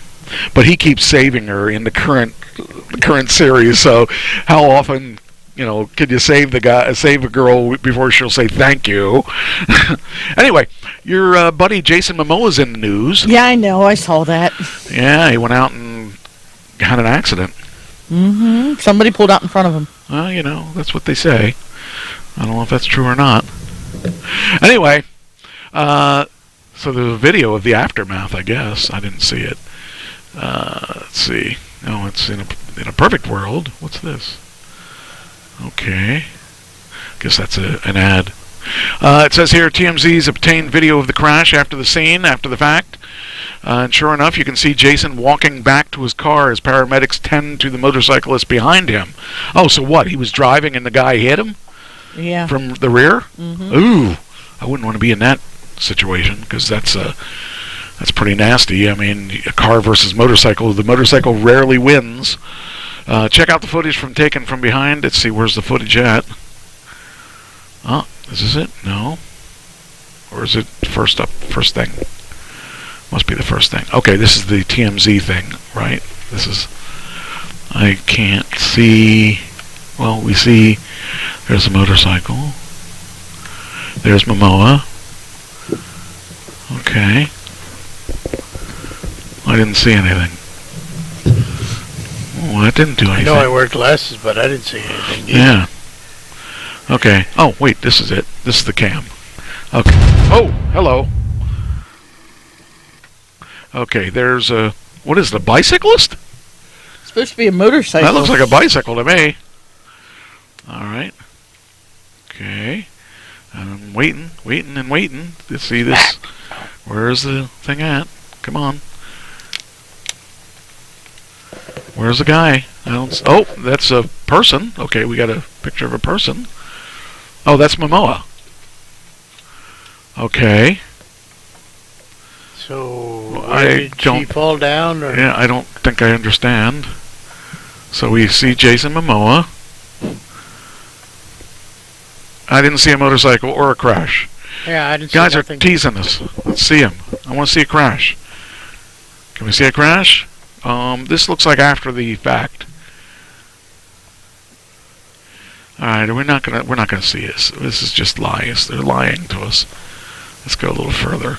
Yeah, this is the same thing. And what's he driving that old beat-up car for? So nobody knows it's him. I don't know. Well, I still don't see it. Oh, this is the aftermath of the accident. Okay, that doesn't tell me. I want to see the accident. Okay, anyway, Jason, of course, looks fine. Of course he does. This is front and rear. Okay. I didn't see anything. Maybe I didn't look at the right place, but I didn't see anything. Alright, there's Jason. I don't know what's going on. The Ryder fortunately was able to land on his feet, according to the sources, but not before bouncing off Jason Momoa's windshield and clearing the hood of his car and end up on the other side. He was the rider was apparently left standing up after the collision. All right, well, I feel kind of cheated by that whole story because I didn't see a video of the guy. I think if they're gonna advertise it, show it. That's what I say. Anyway, were you a Star Trek fan? Yeah. Next Generation? Mm-hmm. Okay, this next story for you. All right, now, what's this? You people are going to drive me crazy. All right, Patrick Stewart had did you know that he did I think it's on... I know he has a show on on Peacock. Netflix, I think. Okay. Called Picard. Yes. Okay. I think he dies again in that. Oh, jeez. Yeah, I this is the article. I'll show you the article. I haven't read the article all the way, but I kind of started to read the article, and I said I got to come up with enough articles to make it through the whole night. And I decided that I was going to talk about this, even though I didn't read it all the way through. So you'll have to excuse me for not reading the whole article. And there may be something that they're just teasing us and everything, because I guess we'll find out right now whether or not they're teasing us. Okay, here we go. Patrick Stewart felt quite emotional saying farewell to Picard on the last day of shooting. Oh, maybe he didn't die again. I thought he died. Okay, Patrick Stewart is saying goodbye to, Jean-Luc Picard again. Now, the first season he died, and they brought him back to life. He was a cyber person then. Okay. Okay. Didn't he die in Generations too, and they brought him back as a cyborg? No, at one point he was part Borg, okay, and they got him back. Okay. It says the actor stopped by and he returned, and Gates McFadden, who returns as Dr. Beverly Crusher in Star Trek Picard Season 3, discussed the last day of filming and the episodes. There was too much work going on to feel sad or a little bit sorrowful that it was over, but when they called and that's a wrap, I felt emotional because Picard has been a wonderful experience, Stewart tells EW. Yes, I know I turned it down to begin with, but I was convinced by what I was told by our wonderful writing team and executive producers what was going to be different about it. It actually, have you seen any of the Picard? No. It's actually a pretty good show. It shows him retired and kind of bored, and he ends up taking on another job, shall we say. And it actually, I liked the show, and I haven't seen the third season. I did see the first two, and I really thought that it was well written. And they did kill him off, and it sucked because I didn't want to see him die. You never want to see the star die, but they brought him back to life as a cyborg type guy. So he was back better than ever because he was, as you get older, your body starts wearing out, which I can attest to, and because he came back as this cyborg or whatever they did to him, he was back better than ever. Yeah, I want to see the whole series of Picard. I just haven't had time to sit down and do that. Well, the actor insists he's not walking away from Jean-Luc. He's here, the actor says, pointing to his heart, and he's been here for years and years. There was a point around Season 3 of Next Generation when I no longer knew where Picard began and Patrick Stewart led off. To be honest, I can relate to that. Sometimes I'm not sure where Mike Trash starts and ends. This happens a lot with that kind of work that actors do. The higher the quality of the writing of the product and so forth, it becomes part of you, not just a memory, but the emotional life you lead. And the third and final season of Picard's Star Trek Next Generation reunion to the screen, as McFadden joins LeVar Burton, Michael Dorn, Marina Sirtis, and I thought she was hot, Jonathan Frakes, and Brent Spiner. The Trek Comic Con Hall H panel at the San Diego Convention Center revealed a first look at the actor's return. McFadden teases what viewers can expect from the relationship between Picard and Crusher, and I feel that Picard and Crusher have this very particular love relationship. Did she have a love relationship with him on the show? They were very close. It kind of looked like, I guess you could say it was heading in that direction, but there was always something that kept him from doing it. So you think he didn't get a little something? No. Oh, man, that sucks. It's kind of like what you and I have, that close bond, but... Close bondage? Yeah. Oh, okay. Got a little tied up? A little bit. Anyway, I felt that, let's see here, it says, we haven't seen each other in 20, 25 years. It was really strong. Picard Season 3 will start on Paramount next year. Okay, I guess it's not out yet then. Watch the full interview. So I wonder what they're going to do with it. What are we doing over there?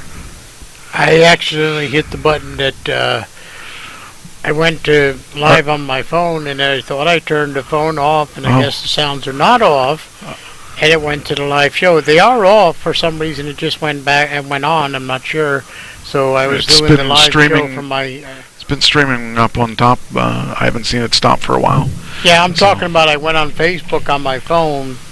But I'm saying I watched the stream live, and I haven't seen it stop it did stop in the very, very early stages. Yeah.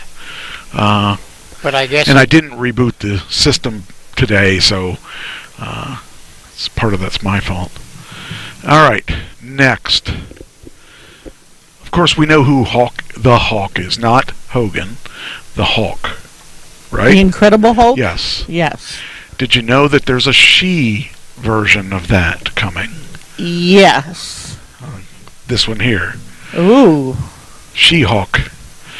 Now, it's interesting to me because I'm glad that they haven't ditched Charlie Cox. Charlie Cox was in Spider-Man. That was really cool.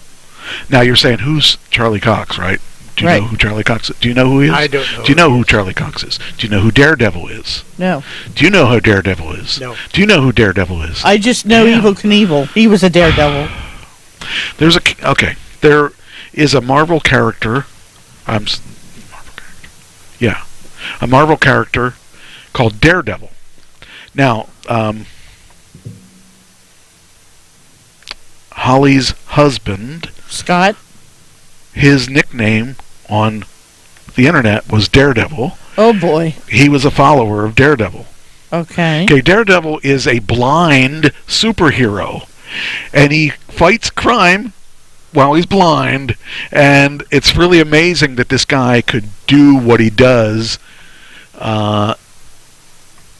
being blind. Now, he's not blind in real life, obviously, but the stuff he does is pretty interesting. And he was the lawyer in the Spider-Man movie that you watched that had all three Spider-Men. Oh. So there was a guy that came in to talk to him about him being sued by the government. That was Daredevil without his getup. Okay. And he was talking about, I'm the best lawyer for this, and he was talking about being a superhero lawyer. Just things that you wouldn't subtly pick up if you didn't know who he was. Anyway, so he's going to be in this trailer, apparently, says Charlie Cox, Daredevil to the MCU, the trailer for the She-Hulk. Now, is it going to be where, like, almost like the TV series where she's our color, and then all of a sudden the eyes get, like he did, and I can't answer that. I would imagine. Said it in the trailer. Well, I don't know because I didn't see the trailer. See, I didn't get a chance to really pay attention to a lot of this because I was doing a lot of extra stuff before the show. So, all right, let's see here. All right, now let me get back here. It says Marvel Studios debuted the latest trailer for the upcoming Disney Plus series, She-Hulk, Attorney at Law. Is it She-Hulk, Attorney at Law? Spotlighting Jen Walters' legal prowess. I guess it is. Okay. And the new footage spotlights Jennifer Walters playing Tatiana Maslany as she makes her way through Marvel Cinematic Universal. Okay, okay, so it says here her job as a lawyer for superpowered individuals and provides various peeks at battles both in and out of the courtroom. Bruce Banner, a.k.a. the Incredible Hulk, portrayed once again by MCU veteran Mark Ruffalo. Well, that's good. I'm glad he's still in it. So how did she end up being a Hulk? With little known about the She-Hulk Attorney at Law's narrative, Marvel Studios has confirmed that the series is framed as more of a comedy than the previous MCU. She is the antithesis. Well, what does that have to do with Charlie Welcomes? Okay, maybe she's working with him. Okay, maybe they're attorneys only for the superheroes. Okay, that would explain that. Wait, here's the trailer. Should we watch it? Should I get in trouble? Well, from there, she looks like she's a normal person. All right, we're going to try and... Okay, what's that? What is going on here?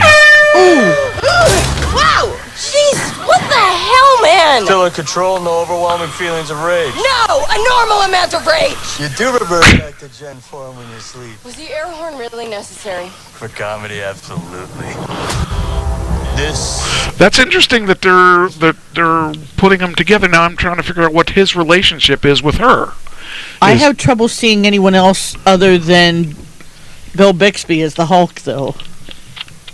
Bill Bixby? No, Mark Ruffalo is a much better. See, I don't think so. I'm sorry, I have Lou Ferrigno is my Hulk. I'm sorry. Yeah, but I'm saying... Well, it's the same guy. Well, yeah. I mean Mark Ruffalo was both Hulk and Bill. Yeah, I mean, I'm talking about my generation. Talking about my generation? Talking about my generation. This is the new generation. What generation are you saying I'm in the new generation? No, I didn't say that. I mean, they come out with a new generation of these figures and men, and I mean, I'm used to, like, when I said, Adam West is Batman. Now they come out with all these Batmans, and then now all these Hulk and the series. I mean, these must evolve. You must evolve. These are better. I didn't say they were better. Well, she's the one that said that the Bill Bixby is the better one. I will not say that's the case. We have stopped up there. Yeah. I don't know if we stopped in real life. Yeah, we stopped. Yeah, because it says waiting for a signal. Well, that doesn't mean that may just be me because of my streaming. Anyway. All right, let's see here. This is a multi-year journey you're about to embark on. Yes. Yeah. Who's your best friend? Nikki. Spandex. Spandex is your best friend. Being a Hulk asks for balance. You have so much more to learn. Okay, so he's teaching her how to be a Hulk. That's interesting. That's what I would. That's guess interesting. I'm okay with that. Yeah. Because he had to learn himself. Yes. So I'm clearly nailing it at all of these things. If you want to go back to your life as a lawyer, I respect that. He doesn't mean that. Who's she talking to? The camera. You're not allowed to talk to the camera. That's breaking the fourth wall. More and more eccentric superhumans are coming out of the woodwork. We are going to launch a division for them. And I want the She-Hulk to be the face of it. Jennifer Walters. Namaste. I have a serious conflict of interest. This man tried to kill my cousin, Bruce. Yeah, that's Now we know who he is. Bruce. It's Bruce is her cousin. Okay. I mean, we know the link between them. Oh. People only care because I'm representing Emil Blonsky. I think they care because they're like, hey, that girl's green. That would be kind of gross. She's probably really sick if she's green around the gills. Jen, do your thing. God, I really like this outfit.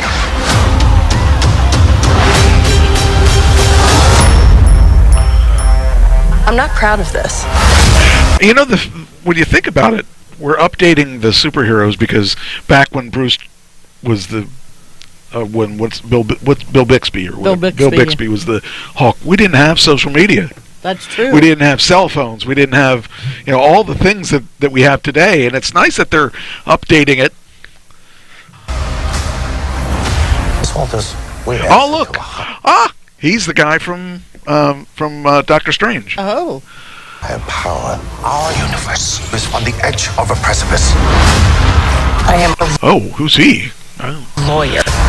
We do things by the book. The Book of Ashanti. No, the Book of American laws. Whether you like... I'll tell you, this is actually looking interesting to me. I think it'll be funny.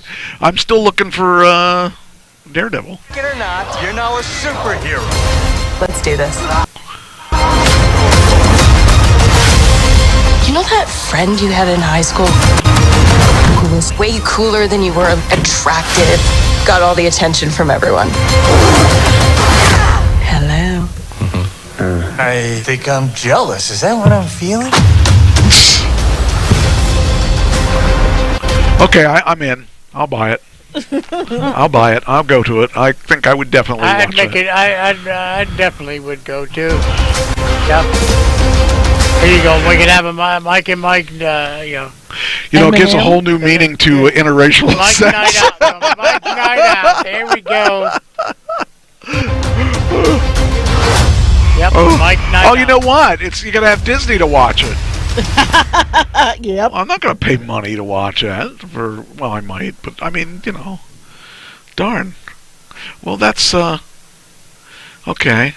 So what's this have to do with? I'm confused. The tagline was that she welcomes Charlie Cox's Daredevil to the MCU. I didn't see Charlie Cox in that anywhere. I think they lied. Already did that? Already sent it? Okay. Didn't remember if I did or not. I never remember whether I do it. Okay. So now I gotta look to see if I did it here. What? He said he doesn't remember if he does it. Don't tell Oh, I Christine never that. remember anything. She tells me I do it. I don't even know. So okay, I did do it. Okay, I did save it there. All right. I think I'd be interested because it's going to be more of a comedy than a lot of the things too. All right. This story is the way stars should be. We watch stars and we see how much money they make, and we think, man, I wish I could get a piece of that, and we all feel it's kind of like you're not going to be getting a piece of that usually. So NFL star J.J. Watt, do you know who he is? Yes. Okay, Yeah. J.J. Watt offered to cover the cost of a funeral after a woman tweets about selling shoes to raise money. This is such a cool story. So this guy sees a tweet that she said she has to sell her J.J. Watt shoes and her J.J. Watt shirt to pay for the funeral of her husband. And that's sad as anything that you would have to sell things to. I mean, like when my mother died. Right. I'm fortunate I didn't have to sell anything when she died. It just, had to take money out of my account, and that was a lot of money. So when you see that someone has that kind of issue with money, and they're selling things that they care about. Okay, there we go. All right. So the idea is, a woman tweeted that, it was her grandfather, tweeted that she was selling a pair of J.J. Watt edition shoes and a jersey to raise money for her grandfather's funeral. Then Watt, the Arizona Cardinals star defensive end, stepped in himself. Jennifer Simpson, the Texas teacher, tweeted Wednesday asking whether anyone would be interested in buying the shoes. I have a pair of J.J. Watt women's edition Reebok shoes, size 9, $60. I've worn them twice. They're great shoes. I'm only selling it because I'm raising money for my grandpa's funeral. I also have a J.J. Watt. I also have a Watt woman's XL Texans jersey for $30. Anyone interested? Watt retweeted Simpson's post the same day telling her to hold on to the shoes and the jersey. Don't sell your shoes and jersey. We'll help with the funeral. I'm sorry for your loss. This is somebody she doesn't even know. Wow. And it's like Jericho does that all the time. Yeah? And in fact, well, I'll talk about that next. It was really kind of cool because this guy doesn't know her, and she could be scamming him, but he's doing it because he doesn't want her to sell her jersey. Right. And in a reply, Simpson said she wished she could tell Watt all she'd been through. I freaking love you, man. It's hard. It's been a hard year for me, and the last month has been hard since the death. I wish I could tell you my story. Simpson's grandfather, Jerry Roderick, unexpectedly died on June 20th. And Roderick told NBC's Today Show that the family had no clue that tweet would get attention of Watt himself. We're not expecting anything. We were just expecting that maybe another fan would buy that jersey or the shoes. At first, the family was skeptical, but Watt sent the funds to Simpson by PayPal. Wow. So he's real. Then Jennifer sent a screenshot where he had sent the money through on PayPal. I almost died. He said he was sorry for our loss and gave his donation. Roderick said the funeral costs had been paid off, and the family's working to pay for the cemetery costs. I would love to talk to JJ myself because what he has done for me has lifted the burden. I mean, that is so cool that a guy, he has no reason to do that except he's a nice guy. And it's funny because I just was mentioning Chris Jericho because I can name a bunch of times that he's given money. Mm-hmm. One was for Axel. Axel, yep. One of them was with Ugandan Giant. Yes. And one was a Ring of Honor guy that he paid to help him. I can't. Jimmy Real. No, well, he might have given money to that too, but the one that I'm talking about was on. There's a pay-per-view this past weekend with Ring of Honor, and the guy thanked Chris Jericho on that show for the money that he sent to this guy for the operation he needed or whatever. So I just think it's really cool when people go out of their way and give Balls Mahoney. Yeah. Rex King. Yeah, that might be it. Rex King might have been the one. I'm not sure. That was funeral. Oh, that's funeral? He then for the Alberta forest fires.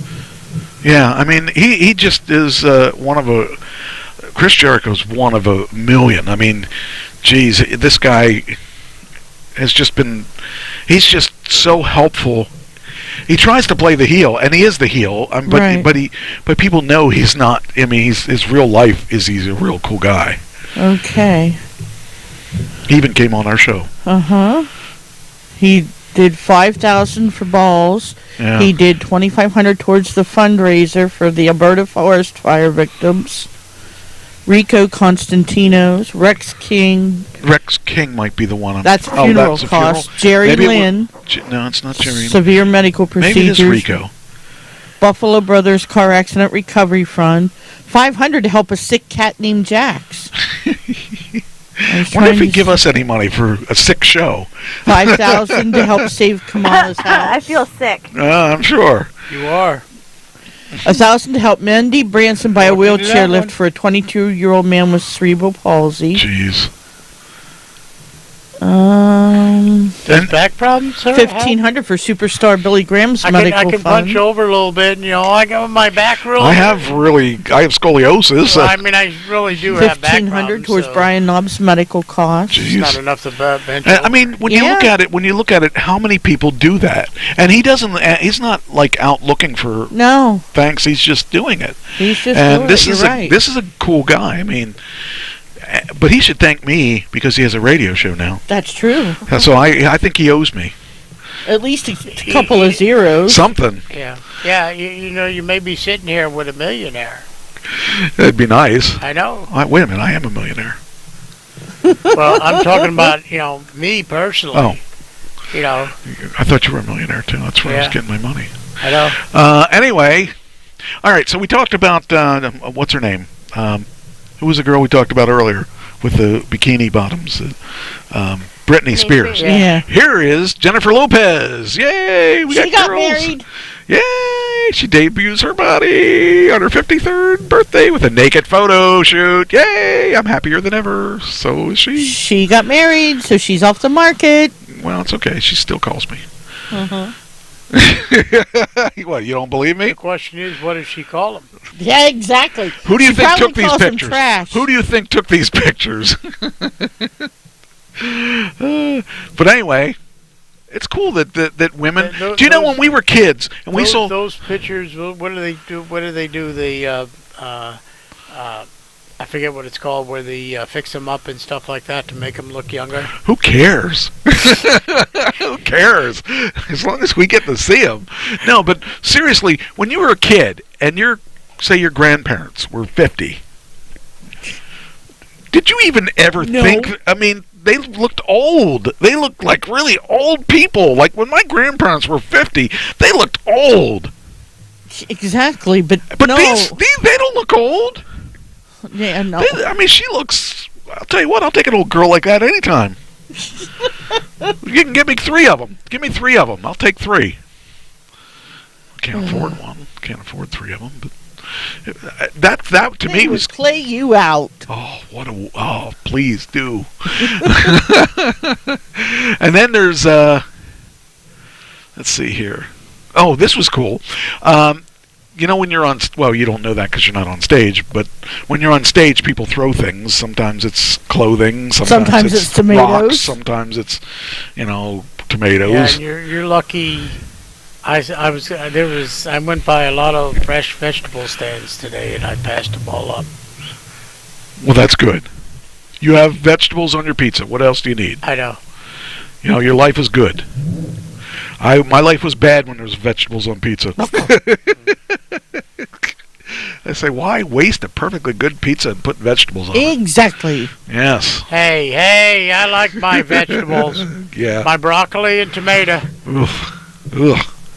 Anyway, so she was playing on stage, and somebody was throwing something up on stage, and it was blocked by an invisible shield.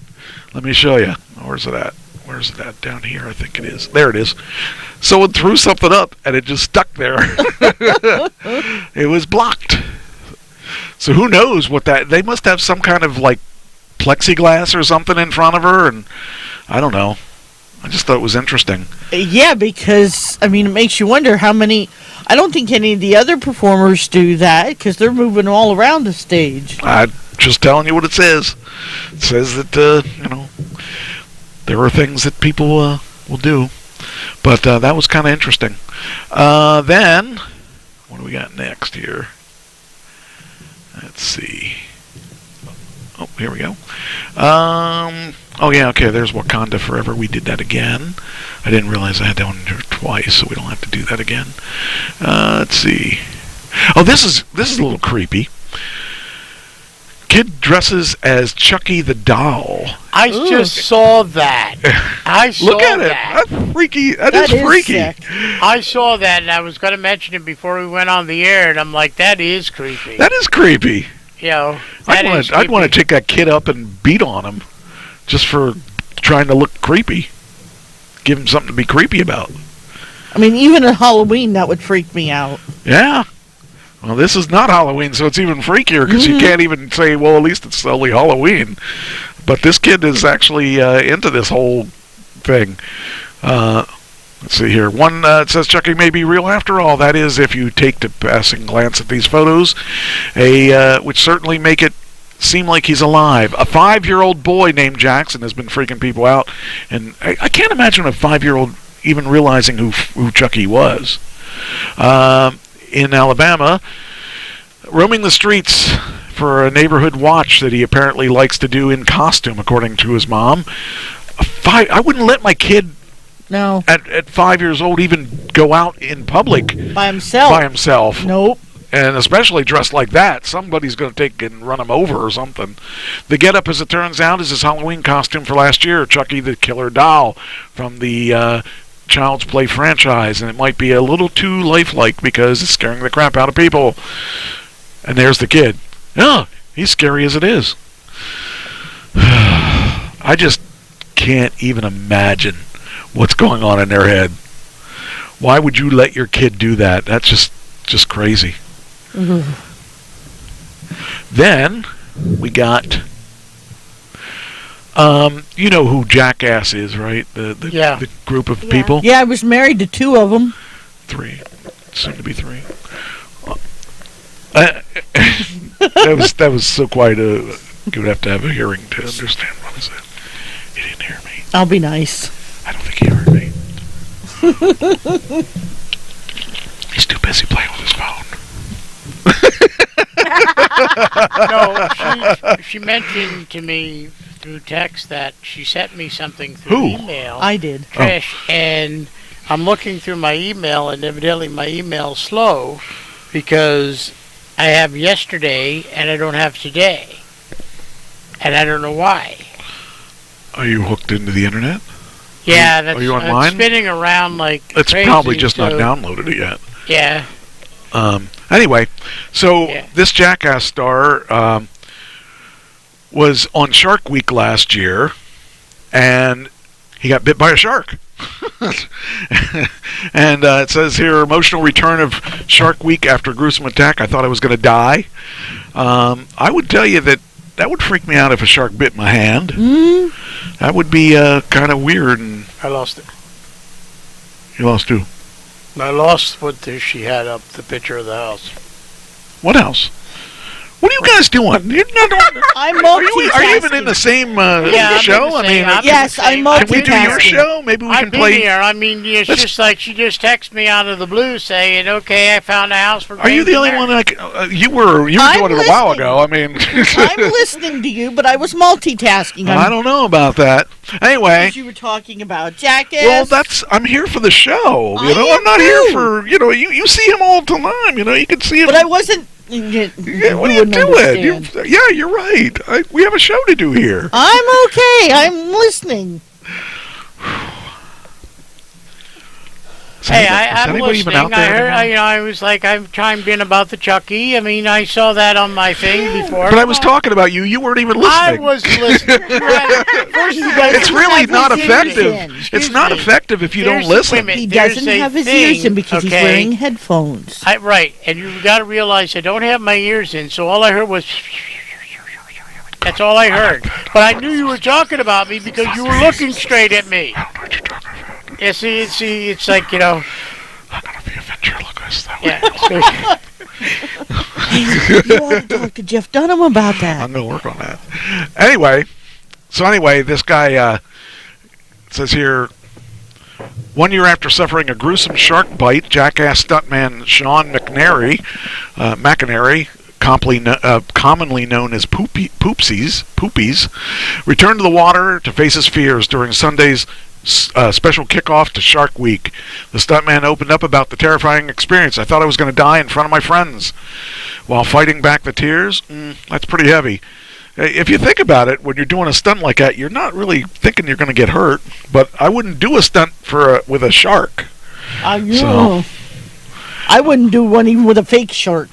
It says here, while forming the stunt in last year's Shark Week, he was bitten on the hand and wrist, severing multiple tendons, ligaments, and muscles. He's undergone multiple surgeries and attends physical therapy twice a week. However, he still does not have a full use of his hand.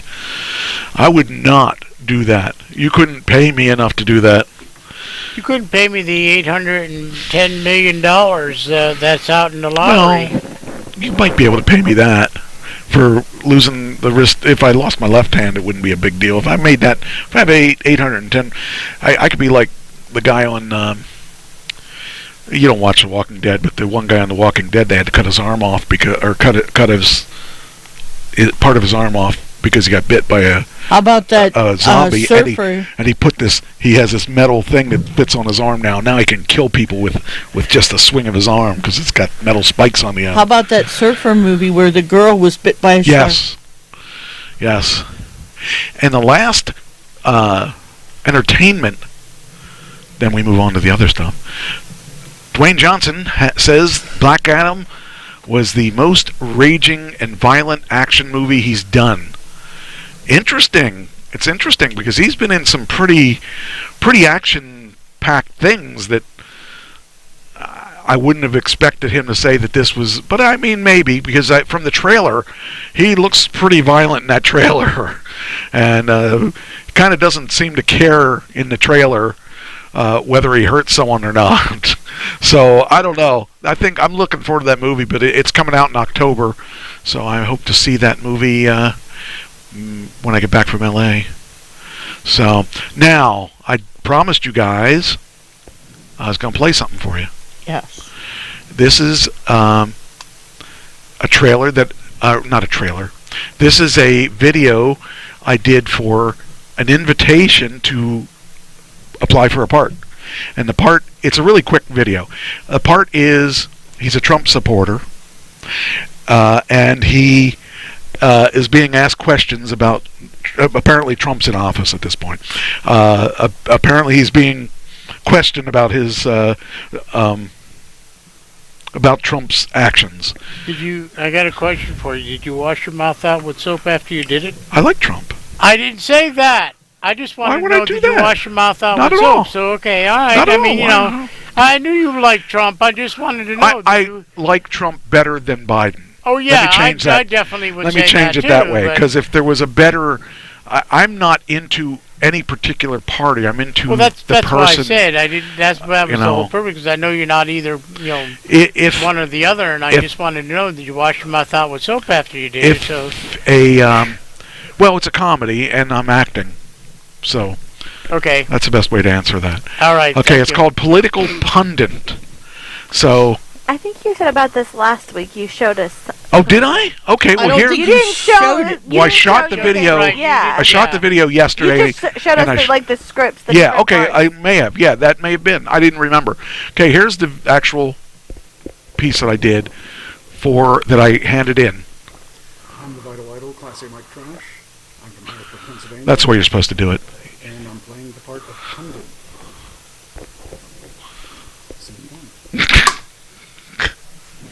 What caused the president's flip-flop on the zombies? Didn't he say it was fake news? No, he never said that. He was only joking. The problem is, you liberals have no sense of humor. You can't even take a joke. There are reports that a Navy ship was attacked by zombies. No, that's not true. There was an incident on one of the ships, but it's been contained. They were very There sure. were conservative reporters on the boats that said they were attacked by zombies. You're spreading fake news. I have a tweet from the president right here. It says, "We have contained New York and everything is under control." See, it can't be any clearer than that. And it's in writing, so you know it's the truth. I'm still trying to figure out what the comb over is. What the what? Your comb over. The comb over? Oh, it's the effects with the background I had. Oh, okay. And part of my stomach disappeared. I kind of wish it was like that. I wish it was that way in real life, where you could turn and your stomach would just disappear. But it was just kind of fun. It was a quick one, and I was told that I could apply for anything, and I could apply for more than one thing. But I just did the one they wanted because I didn't have the time to sit and figure it all out. But I just thought it was fun, and just another. I'll let you know if anything comes out of that, but it was just I enjoy doing those things just for fun. So let's see, we got 9 o'clock. I think we can still Okay. All right. All right, here we go. Next segment is the basic main non-entertainment section. Well, lack of entertainment section. I don't know. Anyway, do you remember last week I talked about the woman that woke up and she was in a coma for 2 years, and her brother killed her. Yes. Yeah, you know what happened to him? He died. He died. What a weird thing was that? What? That's really weird. Man dies days after sister woke up from a 2-year coma and ID'd him as the attacker. How weird is that? I was like, no, that can't possibly. I thought, what? Who killed him? And he died of natural causes. That is so strange. How ironic. Karma. If you believe in karma. I don't know. It just is weird. That he probably figured he was going to get the axe anyway. I'll tell you, probably the best thing that ever happened to him is that he died. Because I'll tell you, he doesn't even look like he looks like Grizzly Adams there, but he looks dead in that picture. But that is just the weirdest thing. That this. Oh, now I did it. Oh, now I can't hear anything. What? Okay, so I just broke everything. So let's see here if we can keep talking while I plug this back in. He probably figured, if his sister identified him and he's not going to deny it, he'll be like, I don't remember. And he's like, well, I might as well just die anyway because all the circumstantial evidence are going to kill me. Yeah, well, I don't and think I don't that want to be locked up in a male prison because we all know what happens in them. What happens in them? I don't know. You said we all know. We all know about us? I'm just pretending about that I was him, that's all. Well, did you kill anybody? No. Did you injure anybody? Did you put him into a coma? No. Well, you should try it. Nah. I get in trouble. You would. Yeah, probably. See, and that's why he thought I'll just off myself, save everybody. Well, he didn't. The hassle. Didn't. But the thing is, he didn't die of anything that, like. He probably made it look good. Daniel Palmer III, 55, was charged with attempted murder and malicious wounding following the June 2020 assault, which left his sister Wanda attacked, hacked, and left for dead. It says here. Palmer was transported to Charleston Hospital Wednesday and was pronounced dead the following day. Mellinger believes that his death was most likely due to natural causes. It was probably a shock to know his sister come out of it. So he had a heart attack. It might have. Yeah. I don't know, but I don't know, but that was I just thought that was really strange. Either he figured he'd die before they get him and make him die. I just think it's weird. It's hard to imagine that, talk about karma. He's definitely proven that you don't mess with his sister. Exactly. Oh, just weird. The whole expression "scared to death." It might be. I don't know. I just think it's weird. All right, the next one, the Mega Millions jackpot. Yes. It was at $790 million, but I think right before we started, it was So.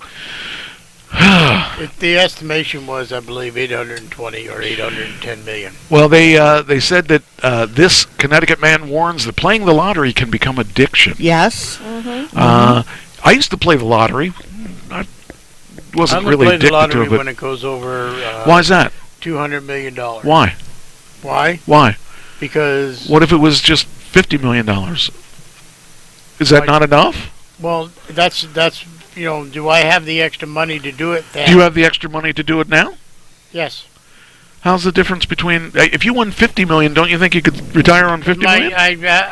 When it's been that low, I've never won more than $2. I mean, if you won $10 million, if you won $1 million, don't you think that would be worth your investment?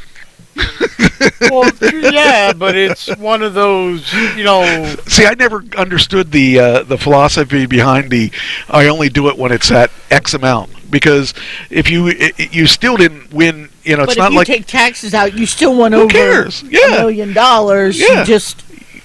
I'd be happy. I'd be happy with $1 million. Well, sure. But after you take taxes out, you won't have $1 million. I'd love the $820 million. But if you would say to me here, out of that $820 million, I'll give you $1 million, and I would say thank you very much, because at least I can be out of debt free. Yeah, but wait a minute. Do you realize? Do you know what you need to retire? How much money you need to retire? Probably $1 million. No. Oh. 500,000. You can retire comfortably on 500,000. No, but see, the problem is if you win just $1 million till you take taxes out, you're not a million. You're not a millionaire. Right, and I understand. So you have to pay 50%. That's you want to win like 400 million. That way, when you take taxes out, you still have over $1 million. What are you talking about? If you win $1 million, you could retire. You could retire on $1 million. Oh, I know that. Okay. But after taxes, it's like a. I'm talking about after taxes. I need to have $1 million after taxes. Okay, but you could retire on $500,000. And then, first of all, what I would do is, I mean, after winning all that, I would look into some kind of business. No. No.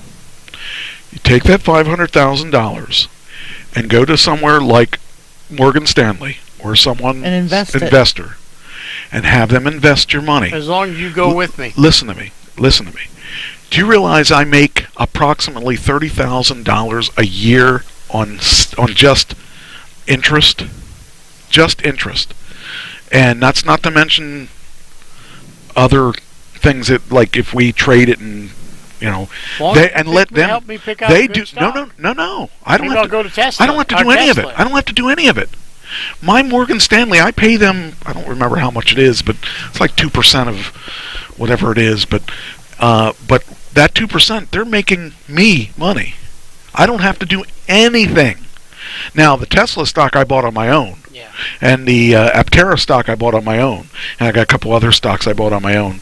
But I didn't have to do that. I could have just, I could have. That would be the one. I want to know what the Aptera is up to now. Well, you're not going to see that on there. You're going to see it on the last round of fundraising was $870. So we made whatever the difference. Still, we made double or 2.5 times our money.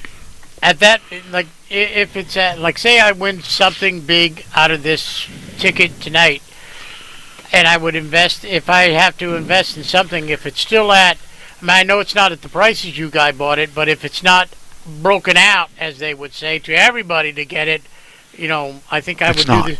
It's still private stock. Well, that's what I'm saying. So I would get in there and buy a lot of it, and I don't think you'll lose money with Aptera because Aptera is an upcoming. Well, that's what I'm saying. And, so I, and they'll either be bought out and everybody starts doing it. They'll probably be bought out by somebody bigger. Right. That's my thoughts. And that's what I'm saying. Before that's one reason. If I had more money to invest, I would invest it in them. Well, that's what I'm saying. I think I would definitely do that.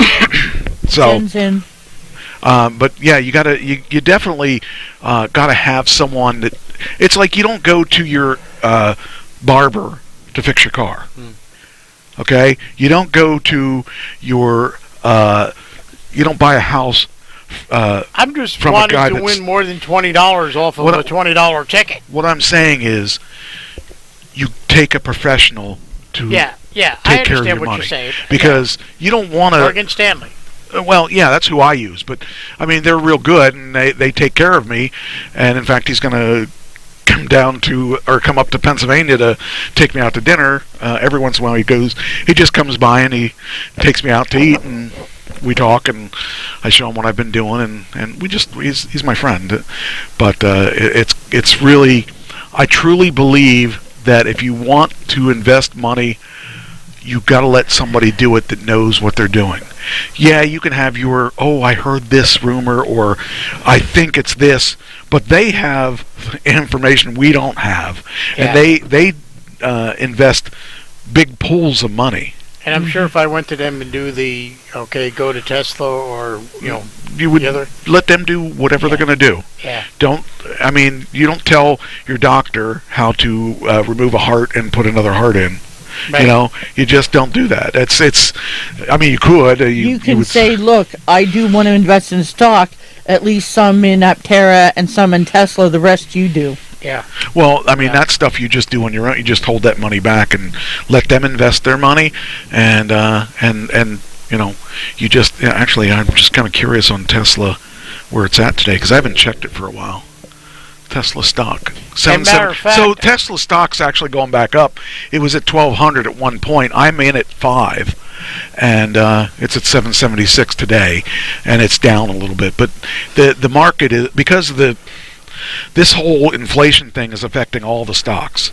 I know that my investors pulled a lot of money out of the stocks and put it in bonds because it's I safer. didn't realize it, but I went to the Salvation Army yesterday, and I was going like around the back of the building because that's how you got to get out and all that. And boom, what pops up? Like 5 charging stations of Tesla. Mm-hmm. Which at? Where's that? Which Union one? Deposit. Yeah. The ones you already know about. But the thing of it is, it's like unless you have an app. Where'd you go? Union Deposit, where your original Tesla meetings were first held. Okay, there's the Tesla chargers that are there. There's more chargers, or no? No. I didn't okay, know all right. they were Well, there there. are some across the street over by the Giant. Yeah, there are some there. I didn't. Like I said, I was going by and I'm like, chargers. I mean, it wasn't like, okay, unless you have an app saying, okay, there's chargers there. Unless you went back there like I did, you wouldn't have known they were there. Tesla people know it because Well, we have yeah. our Teslas tell monthly us. meetings back there. But again, across the highway at the Giant, there are now charging stations. They're not Tesla though. Yeah, I Just- saw Yeah. those because I was like, Now, wow. I was the one that told you. I read it on the internet too. You can't use them, can you? I or told you about it first. no? Oh, okay. You 'Cause can use remember- any charger. Yeah, Doesn't they're have just to be slower. a Tesla or Yeah. just. I can use whatever charger. Yeah, but I those ones at Giant are slower for Yeah. you. Okay, that's So I all. wouldn't use them. Okay, all right. But anyway, I don't know if you told me that or not. Yes, but I did because- see it in the. I did see it Because on the one day that Keith, Mom, and I went to Giant to get some potato salad because we were all they had me over for dinner. I said there was I'm left one by out again. mine. This was a few months ago. And I you was. were I away wasn't. that weekend. It's another time I wasn't. Do you remember what I'm talking Next about? next Because time I said we there was have one by dinner. my job. I've Hey, already good dinner. told Christine that as soon as he comes back from Georgia, they need to come down to Well, the well, house. That's because your birthday's coming up. You don't want me to forget about that. I'm just No, saying. that's not it. Well, the thing is, first of all, he has to come over, or we have to bring my mother over here. Oh yeah. Your mother's not going to This come is up this till is after my this birthday. this place really needs to be cleaned up a little bit before No, we have yeah, other I people mean, up here. I mean, you know, it's probably better that you come over to my house. But anyway, yeah, I mean, you I don't think definitely there's a have to go. You definitely 10-year-old have to girl meet that my would mother. mind. Because I keep on telling That her sounds every Tuesday really I'm on a illegal. talk radio show, and she wants to. She's interested. You know, like she doesn't have the she like. has to be on the air if she's here. I understand that, but she doesn't. To her, That a includes cell your phone. daughter, I too. don't is think she'll foreign have to a her. problem. You Her may have cell to phone. be remote the week that she's at the Right? house. Yeah. Oh, look who's here! Speaking of girls, Hi, sweet girl. my little girl. Come on. I mean, My girl. I'll like I said, you got to meet her. She's such a. Everybody says she's such a sweet lady. You know, What do you say though? what do I say? I still think she's a I sweet love lady. his mom. You know, and it's sad, you know, that every day I talk to her, you know, the story I love changes that a little dog. bit, and then she gets good, and then she gets bad, and I understand the same thing with my dad, and it's like, you know, I'm trying to prepare myself for that, and it's like, You're never going to be able to do that. 177, today turned 78, I believe. You're never going to be prepared. Right. honey. You can't be that's the prepared. thing, and I it's mean, like- even when you know it's like right Yeah. around the corner. I that was with my mother. I knew it was right around the corner, and with my dad, it was instantaneous. So we didn't even know it just happened. But I was 25 when my dad died. Yeah, And, it's gonna, you know, it's going both of them, and I have to say this, both of them are gonna hit me very hard. They should And across the head. yeah, Nan and Pat, we both knew it was coming yeah, for them, but it's still. I don't even. I was more the ready thing for of it is, Pat it's than I was Nan. that bad that I'm so close to my mother more than my father. Even though my father will still hit me, is not as bad as my mother will. Honey, but trust me, it's gonna be like because I call them now so often. It's gonna be like I'll pick up my phone and go, I can't call her anymore. Yeah. Because there's no phone in Let me heaven. tell you something. I'll tell you something that'll freak you out. Do you know what Telegram is? Yeah. Do you have Telegram? Do you all have Telegram? Yes, I know have what Telegram. So Telegram Yeah, works. I know you're on my Telegram. Telegram shows up by the phone number. Right. About a month ago, my mother joined Telegram. Oh. Yeah, no. Yeah, she's been dead for almost Since a year October, now. yeah. So, yeah, it freaked me out when all of a sudden I saw. Did you find out who was using her number? Well, her number she had an. Oh, this is strange. So, a year and a half ago, when she was in the nursing home, I was getting her a phone, and I got her a phone. Except I was trying to get her phone number, her home phone number, switched to cell phone, and I couldn't get it. She had that phone number for 50 years, and I explained to AT&T why I wanted the phone number. They failed me, and I couldn't get it. And I ended up getting her another number, but it didn't really matter because the only one that really cared about that was me. I just thought it'd be cool to have that number and not have it out somewhere else, because that was my number as a kid. And anyway, so when they wouldn't give it to me, I got another phone number, and that was the one we used. And I got it like it was either March or May. It was I want to say, I think it was May. It may have been, and she died in October, so I gave the phone to my sister, and because I had a contract on it anyway, so I might as well give it to her, and I could always that's her bat phone. So now if I call that, she knows it's me. Yep. So anyway, but it just when that came up on Telegram, it just freaked me out a little bit. And another person came up on Telegram as somebody who died that I knew too. That was really freaking me out a little bit. I wish they changed the way that they do that. Cause I've had that happen with Facebook with my mom and dad, and I immediately get a hold of Tiffany and say, look, this is what's going on, because it freaked me out. Well, yeah, he popped up on mine, and I was like, oh, really? Okay. Well, when I was at work, and I think I told you, like, we take orders and it says their name on it. Well, one came up, Pat L, and I was like, what? Yep. It freaked me out. Another thing is, there's an identical truck that sits outside my apartment where I live that looks exactly like my grandfather's did.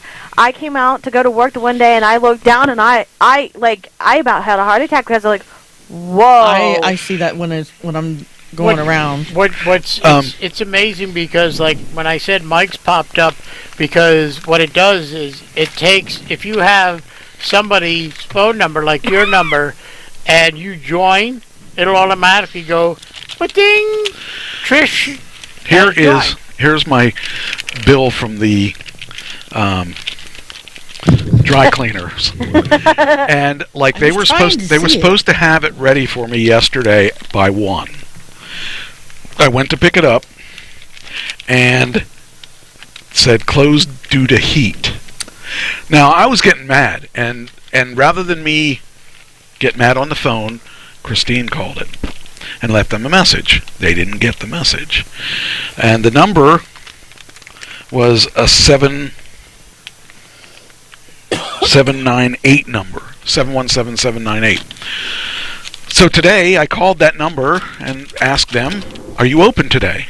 He said, "Who are you?" And I said, "I have my dry cleaning there." He said, "You're not calling the dry cleaning place." I said, "Oh, this isn't the dry cleaning. This is the number that they gave me." They said, "I've had this number for a while." I said, "Oh, okay." Well, I hung up on and I thought, well, that's really weird. So then I called Siri, "Hey, what's the number for this?" And they gave it to me, and I called it. And so I had the right number. So I'm talking to the lady. I said, "Look, I told you I needed this stuff Monday because I'm traveling. I need to get the stuff." And she goes, "Come on in. We'll take care of it for you." And I got there, and she said, I said, "So what's the deal with the number?" She goes, "Well, the problem was there's 2 of you by that name, and the number that was on here was supposed to be my number that's on here, the 798. It's not my number. I said, I've never had a 798 number. She looked it up and she said, there's another one of you out there. Now, if you remember this, I don't know if you remember this or not, but early 2000s, there was some guy that was running up a cell phone bill, and I was getting called by AT&T. Funny, that's AT&T again. To pay the cell bill that isn't mine. I said, I don't. They said, if you don't pay your cell bill by such and such, we're going to take legal. I said, you're not going to take legal action on me. They said, why is that? I said, I've never had a cell with you guys. They said, well, here it says you do. I said, no, I don't. They said, well, are you such and such at this address? I said, nope. I said, that's my name, but that's not my address. They said, was this your number? I said, nope, I've never had that number. And they said, are you 27 years old? I said, nope. I said, you've been harassing the wrong guy, and I suggest you not call me again. And so that guy is probably him again. He's causing me all kinds of trouble. It's funny because you mentioned that. It's like, my name is out there several times. And I've gotten a text from a Michael and my last name as Cirillo. And I'm like, who is this? Well, it's Michael Cirillo. No, it's not. They're having a conversation, and the guy even proved that it came from Italy, that his name is Michael Cirillo. I had, believe it or not, this just happened to me today. Okay, I was at work, and a number comes up that says unknown. And I'm like, okay, normally I don't answer those calls. But because I have several complaints out there, I'll just say it that way, I thought maybe this was one of them that was getting back to me. So I answered it. And this guy with a really deep voice says, are you Tricia Strong? And I'm like, yes. And he goes, well, I called you yesterday about getting these papers to you that I have to get to you. And I'm like, huh? I was like, no, you didn't. And he says, yes. He says, are you going to be home in an hour? And I'm like, no. And he goes, well, these papers have to do with, and I forget what he said, so I hung up on him. I would have said, what address are you trying to Well, what he did was he called back, and I left it go to voicemail. And I Googled the number, and here it was, a scammer. And I was like, and so that's why I said to you, if someone comes, if he was legit, and he showed up to let me know. But, yeah, as soon as I Googled the number, I was like, yeah, he's a scammer. In elementary school, there was another Ashley Geyser in the same school. Same first, middle, and last name. She was in, 6th grade. I was in 1st grade. And they, when we had fundraisers and stuff like that, they'd always get our orders mixed up. Because, one time I took one home, and I was like, it was my order. And then, a couple days later, they're like, oh, here's your order. And I'm like, no, I already took mine home. Here to come find out it was the other Ashley. Wow, that's amazing. I hate that. Yeah, but how often, you know my name. That's not a really common name. Yeah. No, but, by the way, our family alone. By the way, we were... Well, look at the other Patricia Lowe's that was a tax... I'm in a group. Yeah. I'm in a group chat with my actors, renters. Okay. For this week, because I'm in a room. We rented a house, and it's going to be me and 5 girls. And one of them was talking about how people can't ever spell their name right, and I said that's the same thing I run into. And she goes, "How hard is it to spell trash?" I said, my name is Treash, so I just changed it to trash. Hey, if they can't pronounce my name right, I'm like, I don't know who you're talking about. Yeah, it's like I was telling her, showing her that I got a text from my insurance company, and it's time for them to go over my meds and stuff.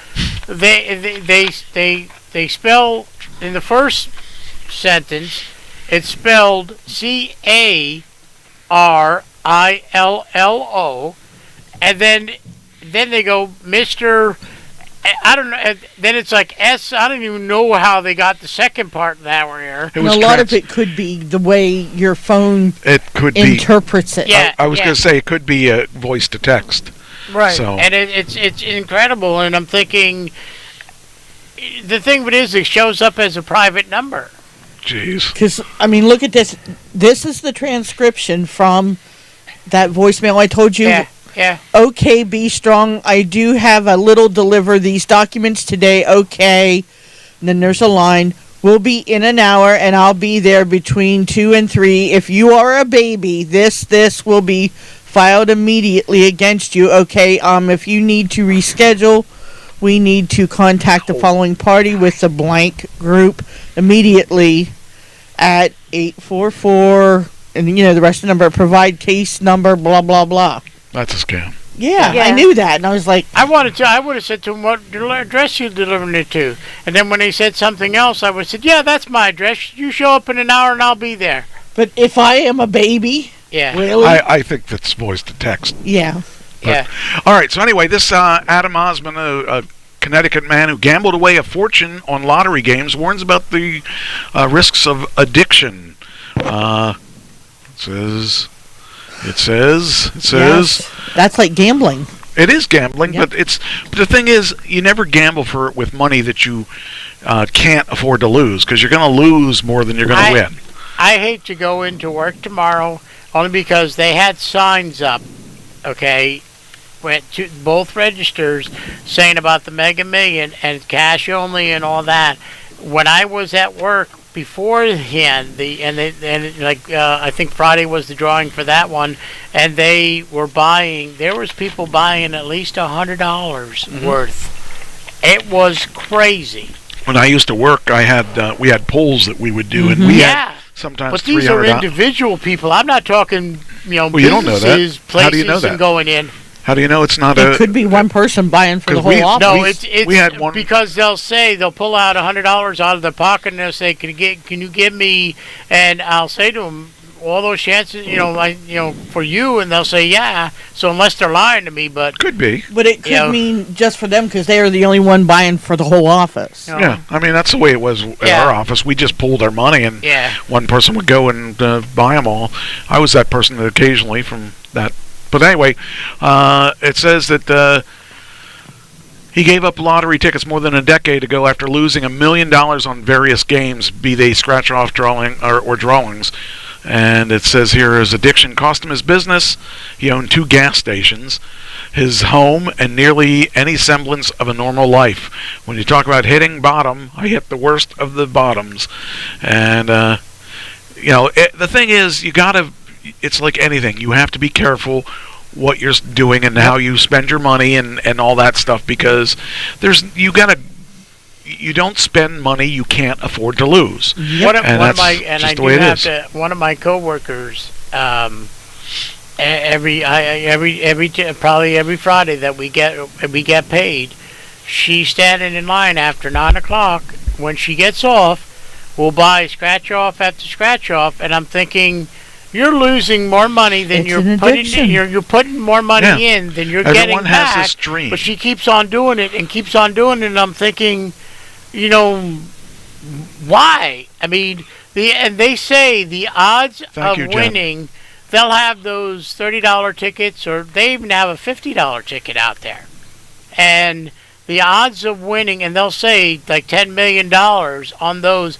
The odds of winning that is the same thing as winning that $820 million. Yeah. But people, I'm going to get my check, because they'll win the $50 back and they'll throw it back in, and it's like, my dad used to win on those tickets all the time, and like when he died, it was just weird. If you believe in divine intervention or whatever, in the house that we lived in, we had some cabinets, as everyone does in their kitchen, and there was a couple cans on the top of the one cabinet, and I was talking to my mother, and for some reason I just reached up and grabbed one of the cans and opened it, and it was full of money. I don't know why I did that, because I didn't live there. I didn't know this was going to happen. I didn't know he had money stashed. He had stashed money. And I don't know why I reached up there and grabbed that can. I don't know why I opened the can. I don't know why I looked inside the can and saw this big stash of money. But I put it in my pocket and didn't tell my mom. No. No, I gave my mom the can and said, this might help you. Because my dad didn't have any insurance or anything. And it was just horrible. It's funny that you mentioned that, because when I think it's funny that I mentioned that my dad died. No, I'm not talking about that. The amount of money. My uncle died, and they're not sure how he died, and my cousin went to settle his estate and all that, and because my aunt wasn't, she's sane, but she wasn't enough to handle that. He goes to me, she said to me, he had other accounts. Not that I'm saying he hid it from her, but he had other money out there. And the reason why he did it, and my father kept on saying, save it for a rainy day. My dad was saving for I think it was a Lincoln that his friend owned, and he was saving up because he wanted to buy it. And so my dad didn't have a lot of money, and he just well, look at Keith's sister. Her husband just passed away, and she cannot get into any of their accounts because he had other accounts that she didn't know about, and until everything is settled, she can't touch their joint ones. I wondered about what Ken's family did to get his money out of his account, because he had enough money to pay for his funeral, but they didn't have enough money to pay for his funeral, I'm sure, and it's a pain to get into those things. But it's a horrible thing, and that sometimes it takes a long time to settle those things before actually. And that what makes me wonder. Like, you go to the funeral parlor, obviously you have to bury this person, because you can't let them. Okay, well, in 6 months, we'll dig them back up, or we'll get them out of the hospital or whatever, and then we'll take care of it then after it settles. And so they must do something like, or have an account or something, so they can, when that ever happens. They probably will, and I'm not sure this is true, but I'm assuming this because of what I know from writing obituaries. Is that they'll say, they'll go ahead with the funeral, you have to make payments, but they'll have the memorial contributions, if people want to make donations, go to the funeral home to help cover expenses. Right, yeah. It's a horrible thing. I mean, look at Anarchy. They didn't have life insurance. Who would have thought at 30-something? It shows that it doesn't matter how old you are. Right, and just recently my uncle, went to bed, never woke up. Mm-hmm. And they still don't know, and I don't think they're going to investigate it. They don't know why. And it's the sad part about it is my uncle had a house in Florida and he had a house in Connecticut. And I'm learning more things about him now that I didn't even know. I mean, country club, I didn't know that. And it was like, because I said to my dad, I forget who I said it to. There were like people I didn't recognize. I said, "Who are those people?" They're probably from the country club. Country club. I mean, it really shocked him to find out he was not only a Yankees fan but a Cowboys fan. Yeah. I mean, it was like. How could he be part of your family if he had that? Yeah. I mean, it was and this was the nice a lot of stuff, and it's like my father said the same thing. You couldn't. Who knows when if you're going to wake up the next day. Well, the nice thing is when I die, everything will be okay, money-wise, because I'm going to be okay. Yep. So. I mean, it's sad, but you never know what's going to happen. You don't know, and you don't know when. You just can't die anytime soon. Sometimes I can't die soon enough. Hey! Hi, Alyssa. All right, so, all right, next one. Popular misconceptions. Let me see, do I want to...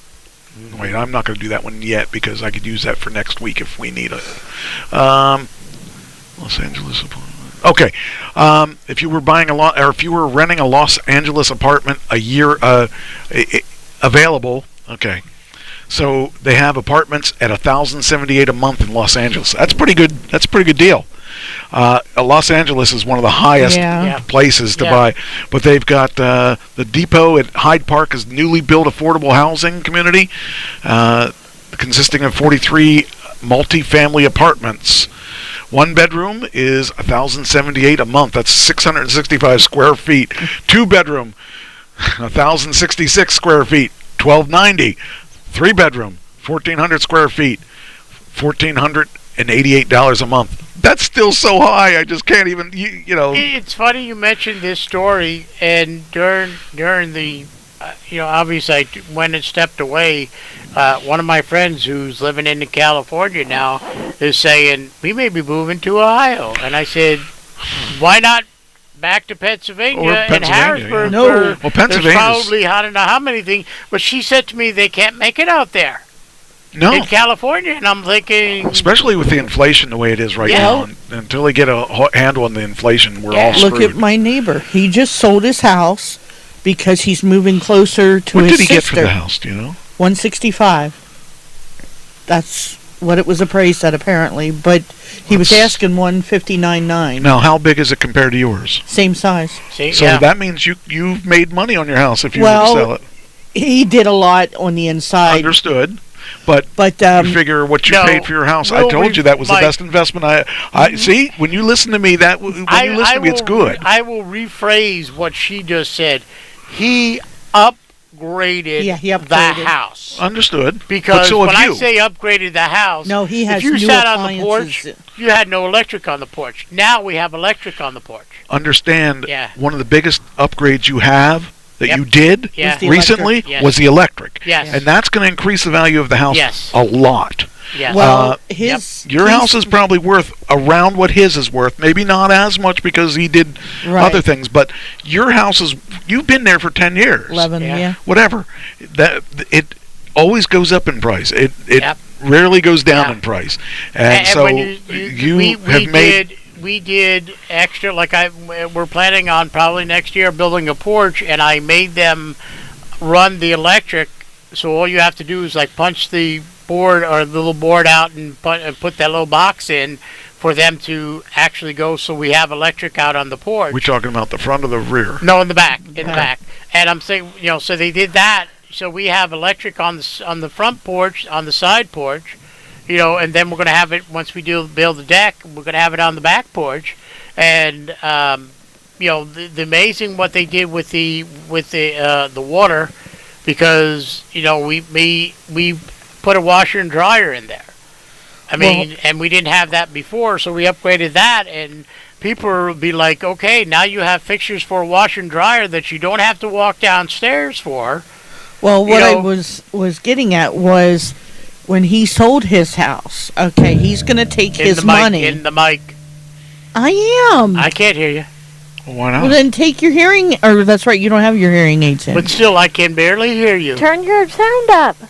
It is up all the way. But what I was getting at was his family was trying to convince him to, instead of buying a mobile home, because I think he's walking away with $91,000 in profit. And he's looking at mobile homes up where his sister lives, and he's looking at ones that are like $55,000, $60,000, and they're like, well, why don't you just rent? And he goes, no. He says, no, because what places are going for rent-wise, he'd be out of that money in months. And whereas that's exactly at least with a mobile home, it'll be free and clear who only have lot rent. And he can afford to not be so I remember picky. how much you resisted buying a house when I told you should buy a house. Mhm. It was a big fight. It was an uphill battle. It was. The thing of it is, Michael, I just want to know, you cannot buy a house on a house feature. And that's what she did. What are you talking about? You walked in and saw what? Which is a house feature? The chandelier. And you said, I'm buying this house because of the house. And then But if you think about her history, where she was going from trailer to trailer, she got kicked out of the trailer because they sold the land and stuff like that. I said you need to get a house of your own. The problem we've run into, and one of the reasons that we had to upgrade with the electric and stuff like that is because we found out the guy stuck. Slap happy did. Yeah, I'm going to call it nigger rigged it. I'm very don't like to use Please that. don't use that word. Yeah. Yeah, but it's like basically that's what he did. He made it. Okay, we're gonna instead of doing the proper wire, we'll use the wire that is good until it's usable, but shouldn't be there. And that's a lot of those basically old what houses he did. are like that, and the thing is, she still did a good job because what she was paying in rent was less or was more than what you ended up paying in your mortgage, and that price she paid for the house really wasn't that bad. That was a good deal for that house. And look at where you are at now. Well, I got the mortgage modification. Okay. So it's the trial payments that we're making. We just said were $600 because that was an easy figure for us to budget. That's really cheap. We got the paperwork that I think it's down to $535, I believe it said. But I said to him, "We're still going to do the $600." That's fine. That's a smart thing to do. Yeah.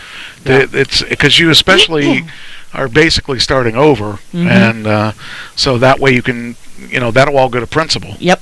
So that's a smart move, and that's what I did to buy this house. I ended up paying extra for this house too, and I also made a 15-year mortgage rather than a 30-year because you don't pay that much more. Right. I hope you're willing to come and get her, Alyssa. She said with you too. You probably could have. You too. You probably will end up with a 30 or 15-year mortgage with that little extra that you're paying. Could be. Yeah. That will be because basically that's what the difference would be is not much more. And you'll end up paying it off in 15 years by paying just that little amount different. How much is it different? 70? I think so. I mean, I'll have to look at it again. You would be amazed how quickly that will rack up your payments. Your payments will end up being that'll be going towards principal. All that money extra. Well, they even said while we were doing the trial payments, they're like, "Well, just remember it's this." I said, "Yeah, but 600 is easier for us to work with." It'll be better for you in the long run too. You're going to pay it off in 15 years, or maybe 17 or something weird like that. But it'll be less than 30 because you won't be around anyway. That's true. Probably. I don't know. Your family seems to live a little longer than my family does, but actually, my mother made it pretty good. But she's the exception to the rule. I'm worried myself because now my mom and dad are in their 70s. My aunt, which is his sister, is 90. So, and that's she's at this point the oldest Cirillo to live. The only oldest Cirillo to live. And the next one to top that would be my dad, I believe, if I'm correct. I think that would be my father. Because I'm not sure, because I think... do you remember how old Uncle Bob was?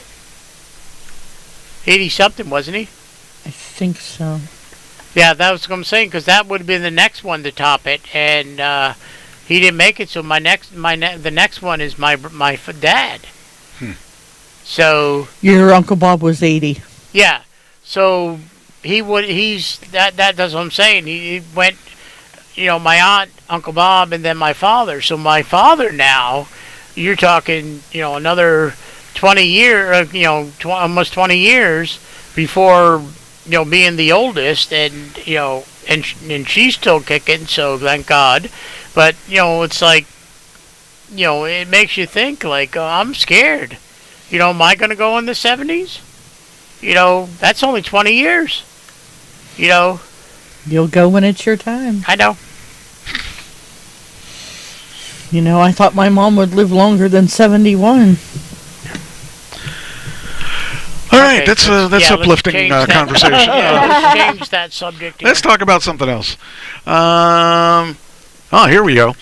Now I played chess for a long time, and I was decent at it.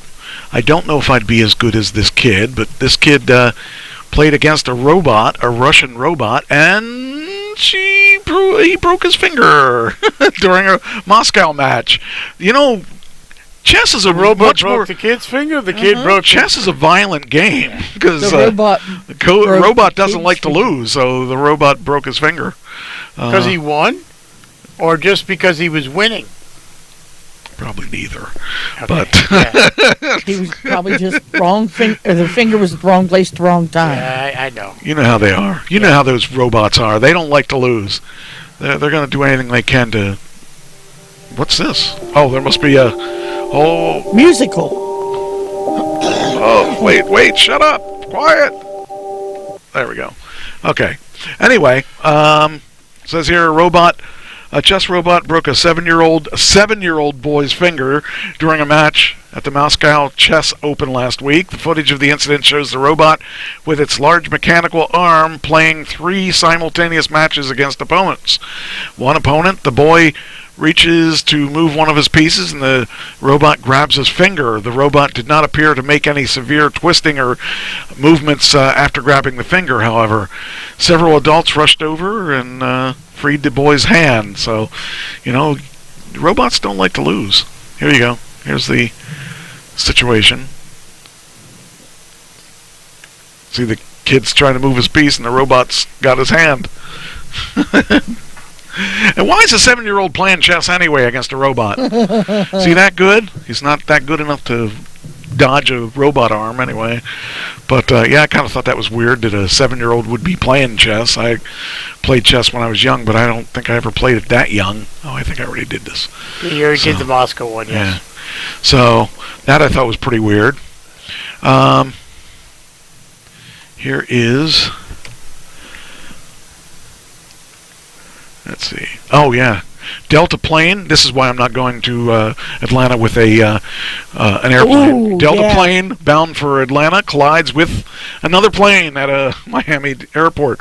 See, I'm driving. I'm not gonna go for that. I don't need any little issues like that. And it's a long No, you drive. just stayed the dumpster. No. That's her. Oh, okay. No.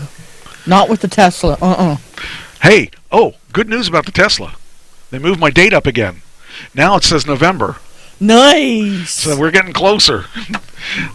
That's the third time they've changed the date. So, or maybe more than that, because it was originally March, then it was July, then it was December to January 13th or something. Then it was, okay, so that would be at least the 4th time. So now it's November 13th through, Nice. or right after I get back from LA. Nice. Basically. So I hope it keeps moving. I'd like to see it move again, even closer, but you know.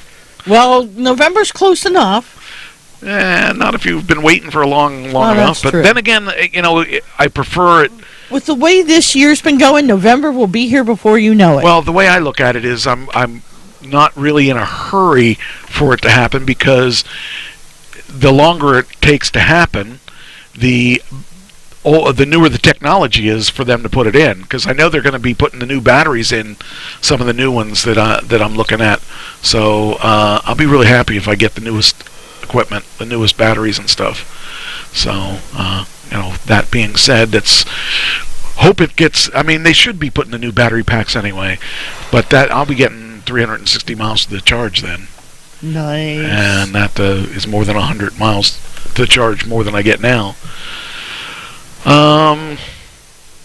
Okay, we're getting near the end here, so I gotta pick and choose my stories here to make sure that the good ones. Let's see here. This was weird. A woman posing as a nurse tried to kidnap a newborn baby from a hospital. I saw that. That is so freaking weird. Why? Because why do people want do that. Why do you want kids? Maybe she lost hers. You never know. Oh yeah, she lost her. She in the mall. Oh, okay. I thought maybe she lost it at the mall. No, miscarried. Or maybe she sold it. You know. But the thing is, that's. I mean, that is probably the worst thing you could steal, because I would imagine that baby stealers are You know, it says here. Where's it at? Authorities in Moreno Valley, a city in California, were alerted around 10:30 a.m. that a female entered the hospital posing as a newly hired nurse and gained access to the medical unit where the newborn infants were present. Now, don't you think they should have checked a little closer on that? I mean, that's kind of, how do you check you have to go to HR and there's got to be something that they missed on that. Well, she probably got the job as the nurse, and this. But you would have to give your real information out. Yeah. The suspect identified as 23-year-old Jessenia. I don't know. Jessenia Miron is accused of gaining access to a Riverside University Health Medical Center. Room with a patient and their newborn baby, and leaving the hospital located in. She actually left. Authorities added the hospital staff tried confronting the suspect before alerting security, but was still able to flee. The following day, Miron was arrested at her home and booked in Larry D. Smith Correctional Facility in Banning, California, on $1 million bail. Police said that additional items of event. Go ahead, Cheyenne. Event. I don't know what that is. Eventuary value were also located in the residence. The suspect faces one count of felony kidnapping and one felony count of child stealing, and is going to be in court the 26th. What's day? Oh, today. And her, let's say, according to her inmate booking information. So, that is so weird. This is the weirdest part.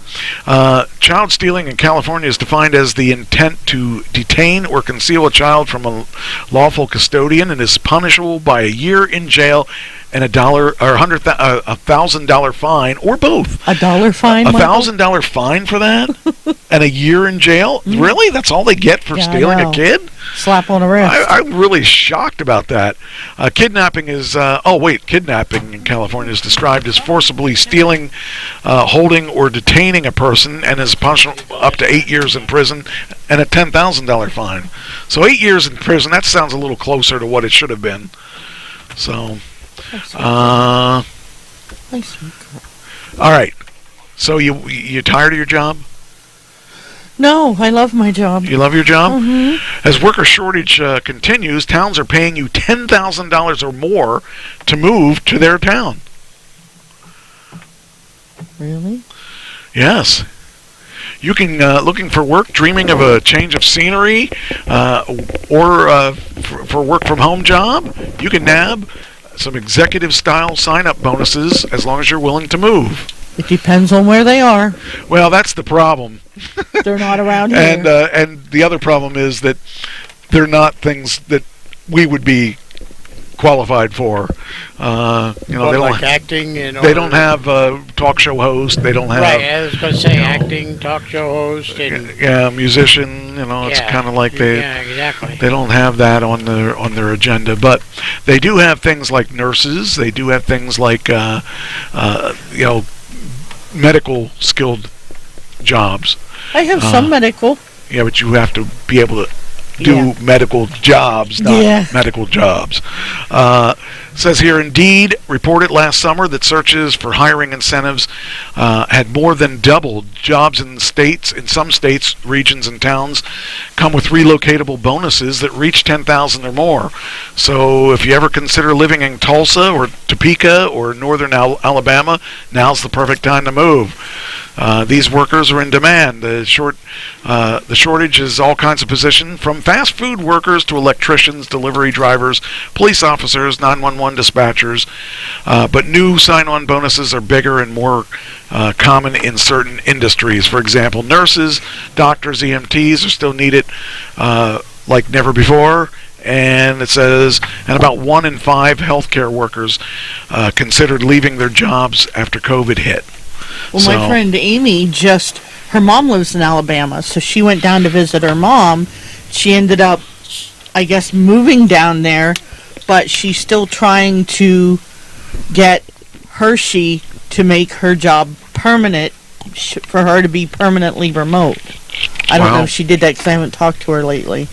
Well, it says here that hospitals and labs offer sign-up bonuses in the thousands. Penn State Health, Central Pennsylvania, promotes a $20,000 bonus for registered nurses. Yep. Plus increased pay and more time off. And Christiana Care will pay medical lab scientists up to $10,000 to take jobs in Elkton, Maryland. Wow. So there you go. If you're looking for a new gig, there's your job. There you go, Ashley. All you got to do is get your medical degree and qualifications. Yeah, spend 6 years getting your medical degree, and That's then right. you're all set. Yeah, you're all set. So let's see here. I want to do at least. There's. I'm going to end on one specific one, but there's a couple that are funny. I got to figure out what to do here. All right, I'll do that one. That's a good one. There was another one. Here it is. Family of 4. You think your family's dysfunctional? Check this family. No, I know my family's dysfunctional. Family of 4, all wielding knives, stab each other in a wild fight. Has anybody worked on stabbing anybody in your family yet? Not that I'm aware of. They could. Anybody missing? We may dunk each other. Dunk each other? Yeah, in a swimming pool. Why would you do that? Because we can. When were you in a swimming pool? 2 weeks ago? Holy cow. Was that when we were out? No, this weekend. Not this past weekend. The weekend before.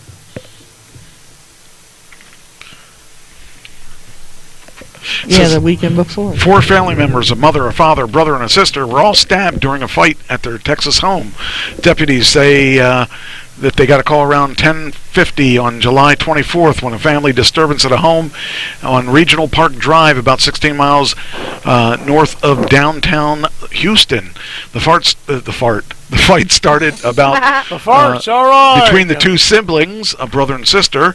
The brother came home that night intoxicated and armed with a handgun, and he and his sister got into a heated argument which turned physical. He was disarmed during the struggle, and the mother and father stepped in attempting to break things up, but the violence only escalated, and each family member grabbed a knife, and the fight went on. When deputies arrived at the home, they found all 4 members had been stabbed. Oh. You think you have problems with your family? Jeez. At least they don't stab you, do they? No, Ashley was right. We were just in a pool on Friday. Told you. Jeez. I'm sorry. All my dates are running together, okay? All right. Well, we'll end on this one. This is an interesting one. Each of you worked at McDonald's, right? Yes. Yep. You've worked at McDonald's, right? Yeah, I know you did because I ate at your McDonald's. Okay, McDonald's that I worked owner with, closes today. for renovations, but keeps paying all employees for 3 months. Wow. That's a good employer. Where can you get that kind of work? Not around where they give here. you 3 months of pay China. without having to work. That's pretty cool. Can I go to that McDonald's? No. You probably could. You won't move that far. Well, it depends where that far is. I believe Well, the it's thing China. of it is, it's probably for current employees. They'll probably tell her, hey, we're renovating for 3 months. You're not going to get paid, so we'll see you in 3 months. Yeah, something like that. 90-year-old owner of multiple McDonald's franchises has done an extraordinary good deed for his employees who were at risk of losing their livelihoods. When the news broke that Tony Filio was set to close, remodel, and rebuild brand new restaurants in Ohio, there was obvious concern among workers. But the staff had nothing to worry about. Start walking. He flipped his first burger when he was an employee at the exact location 60 years ago. Now he's the boss. Yeah, but who that chose to person's continue paying all 90 employees, even though they would not be able to work for him during that renovation. Wow. I have people here that need to make a living and go week to week pay. How can I tolerate them not having a paycheck? You're going to sit at home, you're going to get paid. recalling his work. That would be a cool guy to I'd like work to for. go to that McDonald's if they get paid weekly. My McDonald's get paid bi-weekly. So they swung both ways? Yeah, that's right. That's It's going cool. both ways.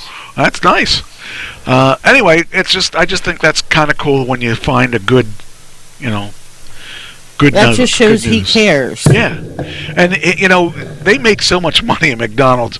It's insane how much money they make off of just little things. I was watching some YouTube videos about how much money they make on just fries or just drinks. Well, the drinks they actually charge $1 for all sizes. Mm-hmm. So I saw a thing about how many times do you have to refill your drink before McDonald's isn't making money. 25 times. Twice on a large. Wow. I was surprised that it was that low, but then because I think they make out so of that much money. dollar, I think they get, what is it, I think it's 70 cents. Because they're paying for the carbonation mostly. Exactly. It has to do with the cup, the lid, and the it's like straw, 70 cents and ice and all a that. cup. And for you to fill it, so you got 30 cents already for them. And the average person does not refill their cup because majority of the people take out. They don't eat in anymore. Right. And when you eat in, yes, they'll refill their cup because they're allowed to because the machines are there, and they don't anymore have the soda machines behind the counter where they would do it, except for like drive-through. And Right. how many people go through the drive-through? Yeah. That machine does it automatically for you. Dispenses the cup, and it's like, okay, so you made 30 cents off of them. But the thing is, they don't. How many people just buy a drink? Yeah. Most people, they use the drink to get the people in the door, and they use it because they expect somebody to buy something else. Yep, exactly. And they'll that's go, a smart marketing thing, because like Burger King and all them other guys, they're still charging different prices for different size drinks. How many people walk into a McDonald's, okay, and basically go, I'm thirsty. Right. So they see $1 a large. Why would I pay for $1 for a small or a medium Right. when I can get a large? Right. So they get the large, and they go, wow, the fries smell good, so maybe I'll get a large fry. But I mean, if or you're in like the wrong basically the McDonald's. sucker who walked in today like me and go, I love their hash browns. Yeah. I'll get you hash browns. So I got two hash browns and they're making a drink. tons off of that stuff. Yes, they make So tons they're of smart. money. And the thing is, they're the only ones doing it that do it like that. And that's was interesting because they did a comparison of all the people of all the companies, and McDonald's was interesting because they charge the same price for all three. And I've paid probably $2 for a drink at another place. Yeah. So. Yeah. What's your drinks? What's your large drinks where you're working? Just an idea. Probably like, I think around $3. And when I go to was that, gonna say, when I at go to Rut- wing at night, Rudders, too, it's over $2 for a large drink or slushy's about $3 too. Yeah. Anyway, with that, I guess we'll. Yeah, because you have to get on the road tomorrow. Ha ha. When I get up. Yeah, and I got to get it going. And I'm already packed, and the truck's already mostly packed. I'm taking the green screen so we can shoot some video. I might do the one video, the dancing video. Oh, jeez. And have like the girls dancing around me because Ken can't dance with me anymore. I can't have his casket in the video, but I can have these girls all dancing around me on a green screen, and I think they'd do it just for fun. Oh yeah. Plus, we can use it for doing scenes and stuff, and just having fun. Hi, sweet girl.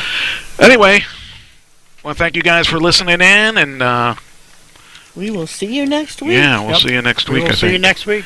And it's going to be an interesting show because I'm not going to write the show next week. You guys are. So we'll see if you have any complaints next week. It's not going to be my fault. Take it up with the board. You take it up. The board will be cleaning house next week. If Mike will be talking to one of these girls, and all he'll hear on his phone is cha-ching, cha-ching, cha-ching. It'll be like you're sending him stuff, I'm sending him stuff, she's sending him stuff, and he's like, why don't you just put him on a notepad and then just send them all at once. That's what I'm going to do. Yeah, I'd rather not get the cha-ching like we were getting tonight and like I was getting yesterday from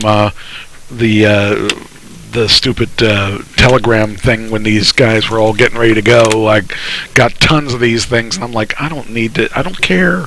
I don't need to know that. Anyway, I'll talk to you guys next week, and as usual, remember that this thing, that's us, still the one.